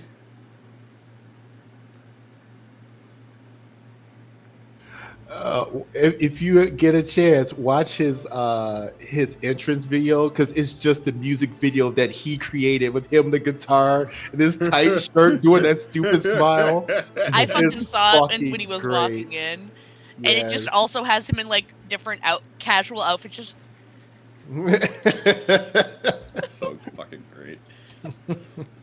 You know that that one meme where it's like, does your dog bite?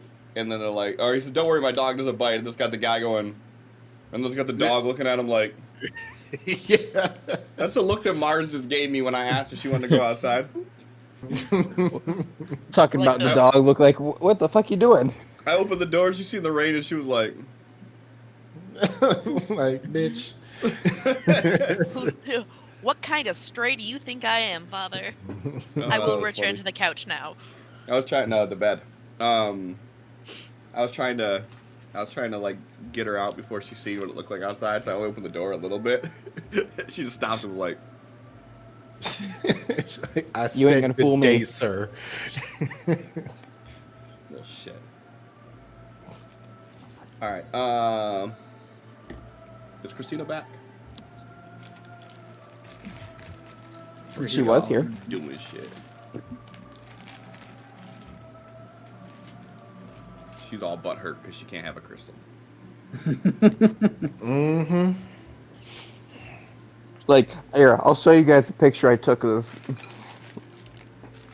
And this this picture made me laugh. Ooh, there you go.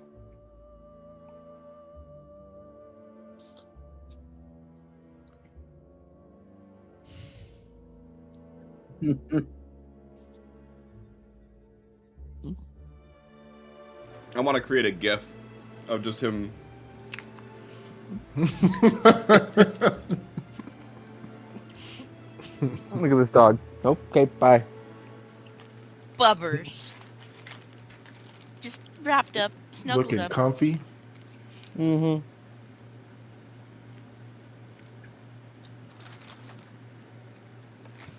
He got up because my Coke was behind my computer, and I knocked it down when I turned it. Can't believe you've done this. All right. Oh. So where does everybody plan on setting up shop?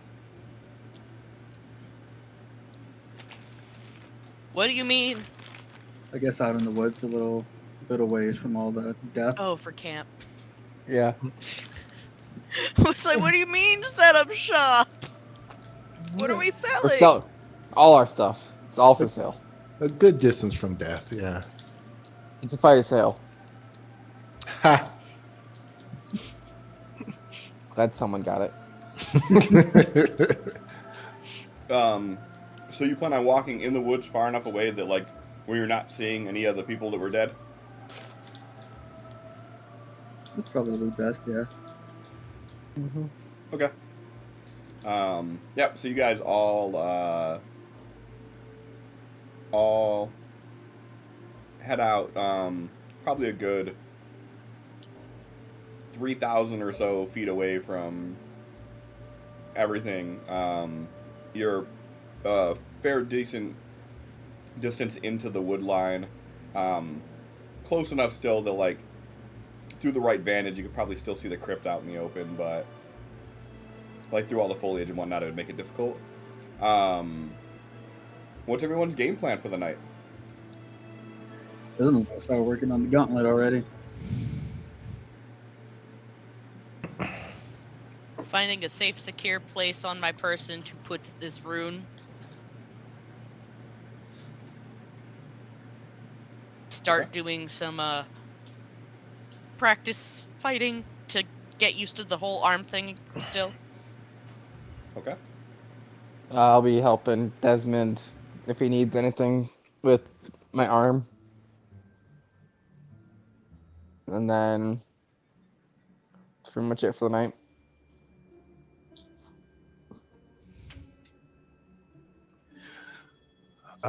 Can I work on the silencer by myself, or do I have to do that with Desmond?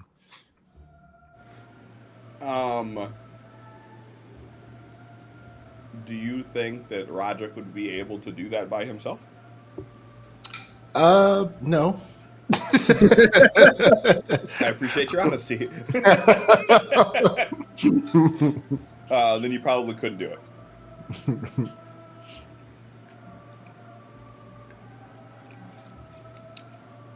Unless there's some prep work or something that he's told you needs to be done that like you could do, kind of like maybe not directly doing it, but like maybe something that he needs done for the next step, or I don't know. If not, then no.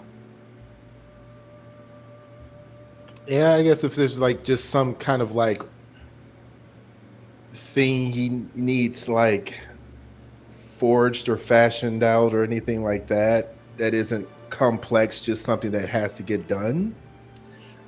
Since Roderick has been fairly, or not even fairly, like adamant about keeping to Desmond's cleaning schedule of his weapons, I feel like he knows exactly how to pull them apart, put them back together without even looking, even though he doesn't need to look.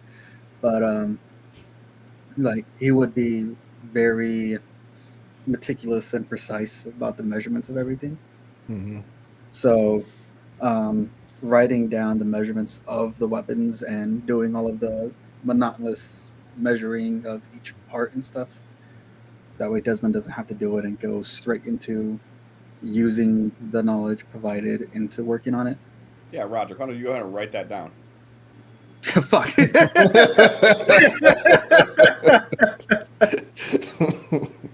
Okay, you both have established that Roderick would not be able to do this without Desmond. Exactly. I tried. You want to try working on the bullets or anything, feel free to. Yeah, you know what? He'll start. You'll probably have to like add in a new thing, but yeah, he'll separately start working on crafting a new bullet type here. Oh my god, you got so much shit under weapons right now.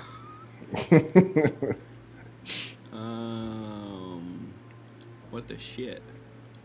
How I do? Okay. What are you gonna try working on now? Holy bullets. Holy bullets. That's right. I have something Bullets that that might make help. people holy. I have something that might help Roderick with that. What's that? Where is it? Where is that? It's still in my fucking inventory, isn't it? Vial of devil blood. Holy Back from that bullets? fight. Back from that fight outside of Durian. See, like, you and I have different definitions of holy. Right. Holy bullets, here's devil shit. You can test the effects on the bullets, dip it in the holy blood, see if it like causes any reaction or anything. No reaction, like, oh, this isn't working. I need to try something else.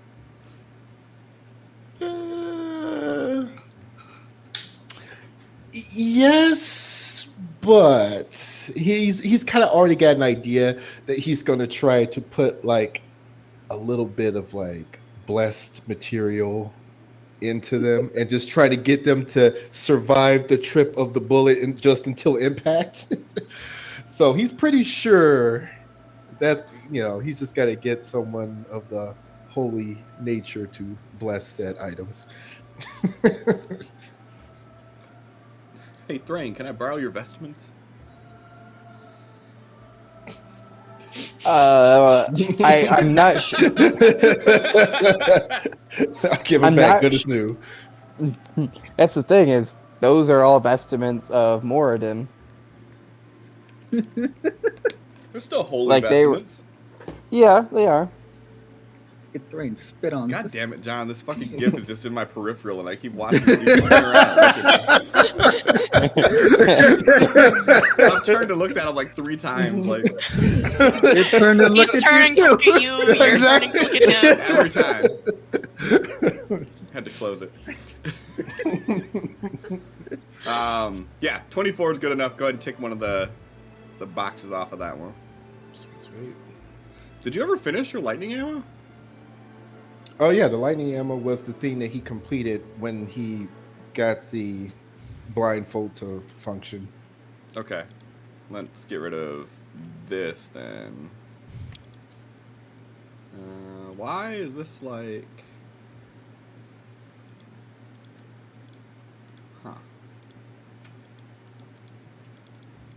Huh. Okay. I don't know. I can't get rid of the ammo bar from it, but ice ammo doesn't have an ammo bar.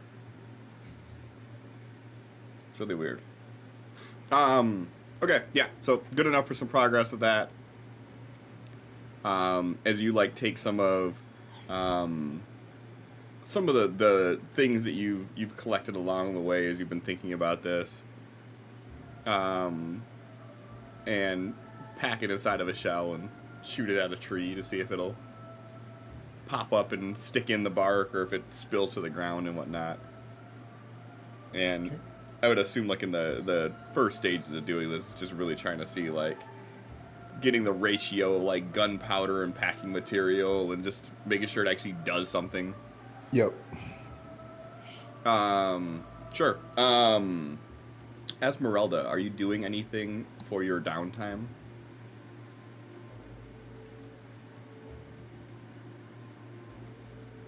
You're muted if you're talking.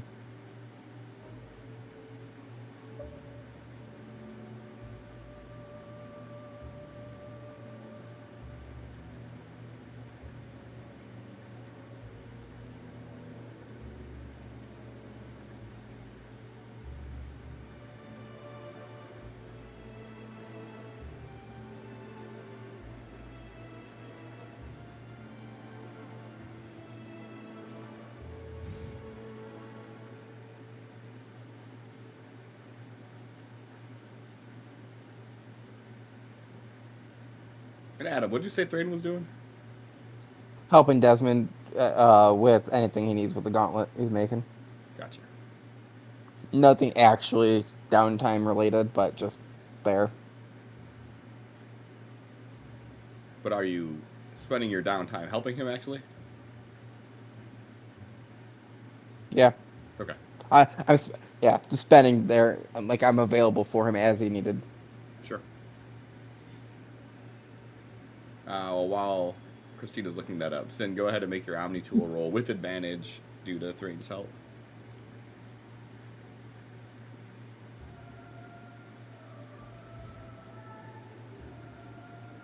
Dirty 20.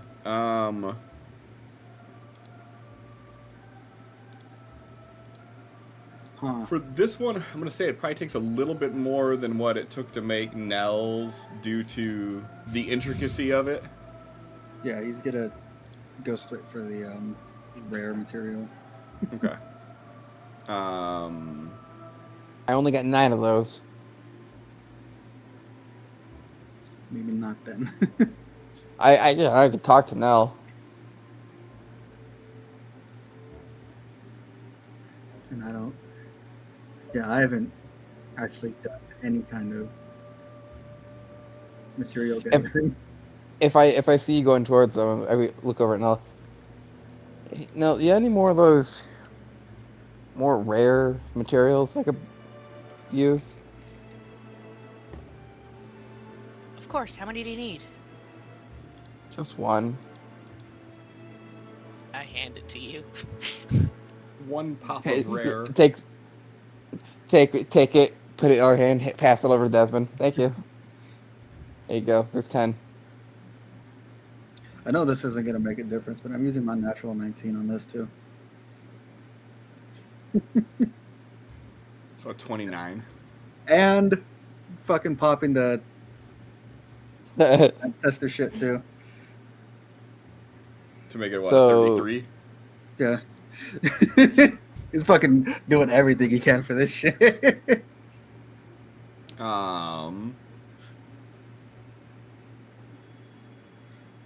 So for a rare, you need 4. Isn't Desmond halved? Yeah.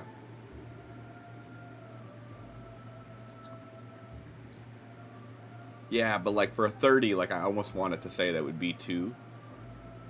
But I also feel like designing something like this would be really hard to do in one day. So I'm like, logic and fantasy are battling right now. Desmond's made Fuck it. layers with only If you- 2s before. Yeah, you dumped everything into it. Fuck it. You made it in one night.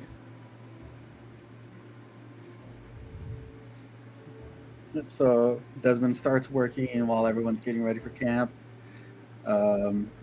With Thoraine's help and everything, everyone goes to sleep. By the time everyone wakes up, he's still working with it completed. So about that. Need to see what Esmeralda's doing still.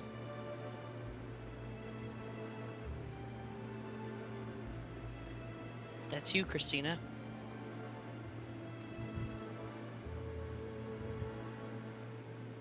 What you got? What you trying to do? What you trying to think? I assume she's feverishly typing this in. Oh. No. No, you don't.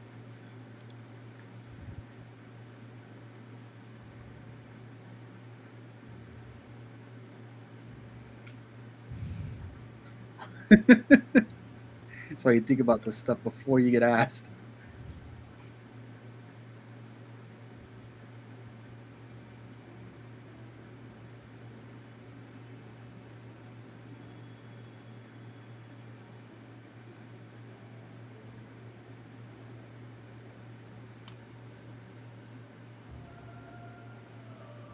Wait, what? Surprise! Surprise, she's a bard.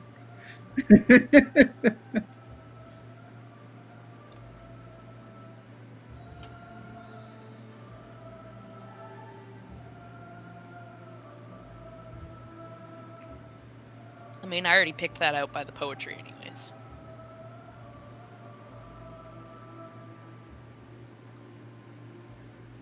I'm messaging you. She seems eloquent to me. That's all stuff that you all assume about her. It's fair. They do know. Or Desmond. Or yeah, Desmond would know more. Look, easy. College of Witchcraft. Nice. No, you still don't have items. Did we give them the rapier?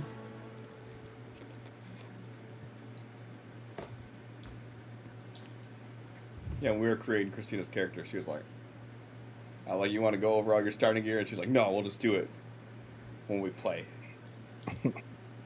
Yeah, it would help if you don't wake up like 10 minutes before we start, so you can. But you the pot of the kettle.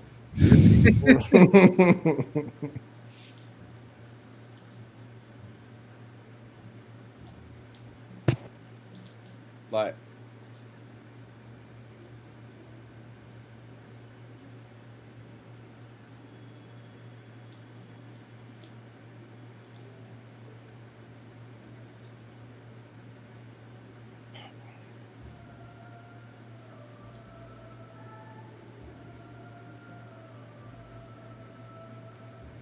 gotcha. Okay. Okay. So Thrain and Desmond are held down at Desmond's like work area, working on the gauntlet.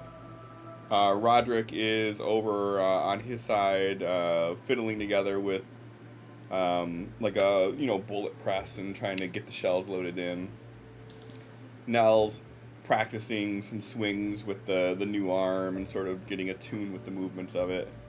And Esmeralda, you set up next to Desmond, and you can almost keep yourself awake just listening to him and Thrain talk shop and about like the things that they're doing. And at one point, you'd probably hear Desmond say, like, almost some excitement in his voice as he's talking about like the progress that he's making on this. At some point, I would say that Thrain is more like leaning against a tree, just talking and relaxed. And at some point, he just kind of nods off, head just. He tired. He walked all day. He likes to sleep. He actually needs sleep, unlike some people. So Thrain will just stop responding to Desmond after a while. Everybody can go ahead and give me a perception roll at disadvantage, except for Nell and Esmeralda. You can roll it flat. Disadvantage. Perception. You And said me and Esmeralda, right? Wow. Hey, Cliff. I don't know why I just rolled regular D20. Don't mind me. 20 and a 1. Is that like the first confirming roll, and then I need another one, or how you do that? You still got to confirm it. Yep. Oh yeah, like is the 20 the first confirmation, or? Yep. Okay. Cliff, is Roderick rolling this flat or also disadvantage? Disadvantage. Okay, Everybody who actually had a downtime event is doing disadvantage on this. got it. 'Cause y'all It's are funny. distracted. It's high, low, in the middle. And what the fuck? No. Hey, No. Confirm it. Don't worry, Esmeralda. I'm right there with you. Oh, that was almost another one. I know. I really thought my 11 was bad. I got you beat. But stop! Don't do that. Stop! I'm trying to scroll up. What did I roll? Actually, 5. Okay. all right. So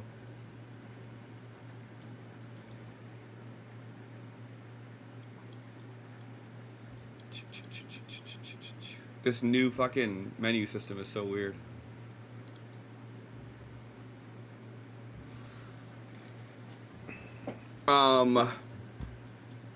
As you all set up shop, start doing your things, and you start to wind down for the evening, Thrain, you pass out. Esmeralda, you're doing your best not to pass out. At some point, Roderick, you would hear, like outside of your sleeping area, you would hear the sounds of someone approaching, like from the woods towards you.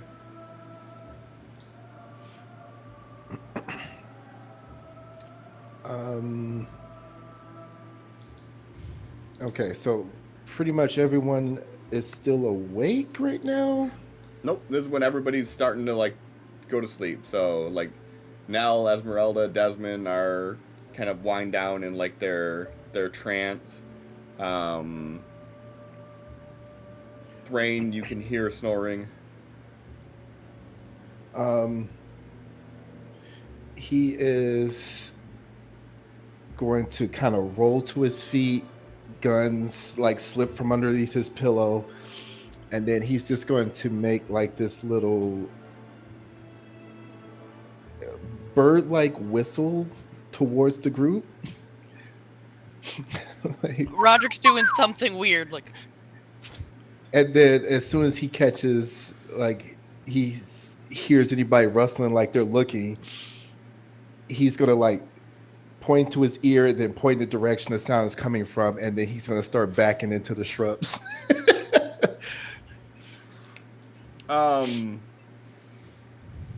Give me a performance roll, please. DC 15.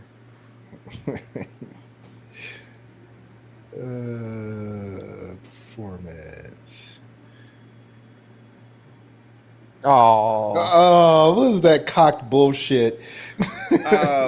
So as soon as you make like the bird noise, Mhm. you see off in the distance someone creeping through the brush, and you notice them like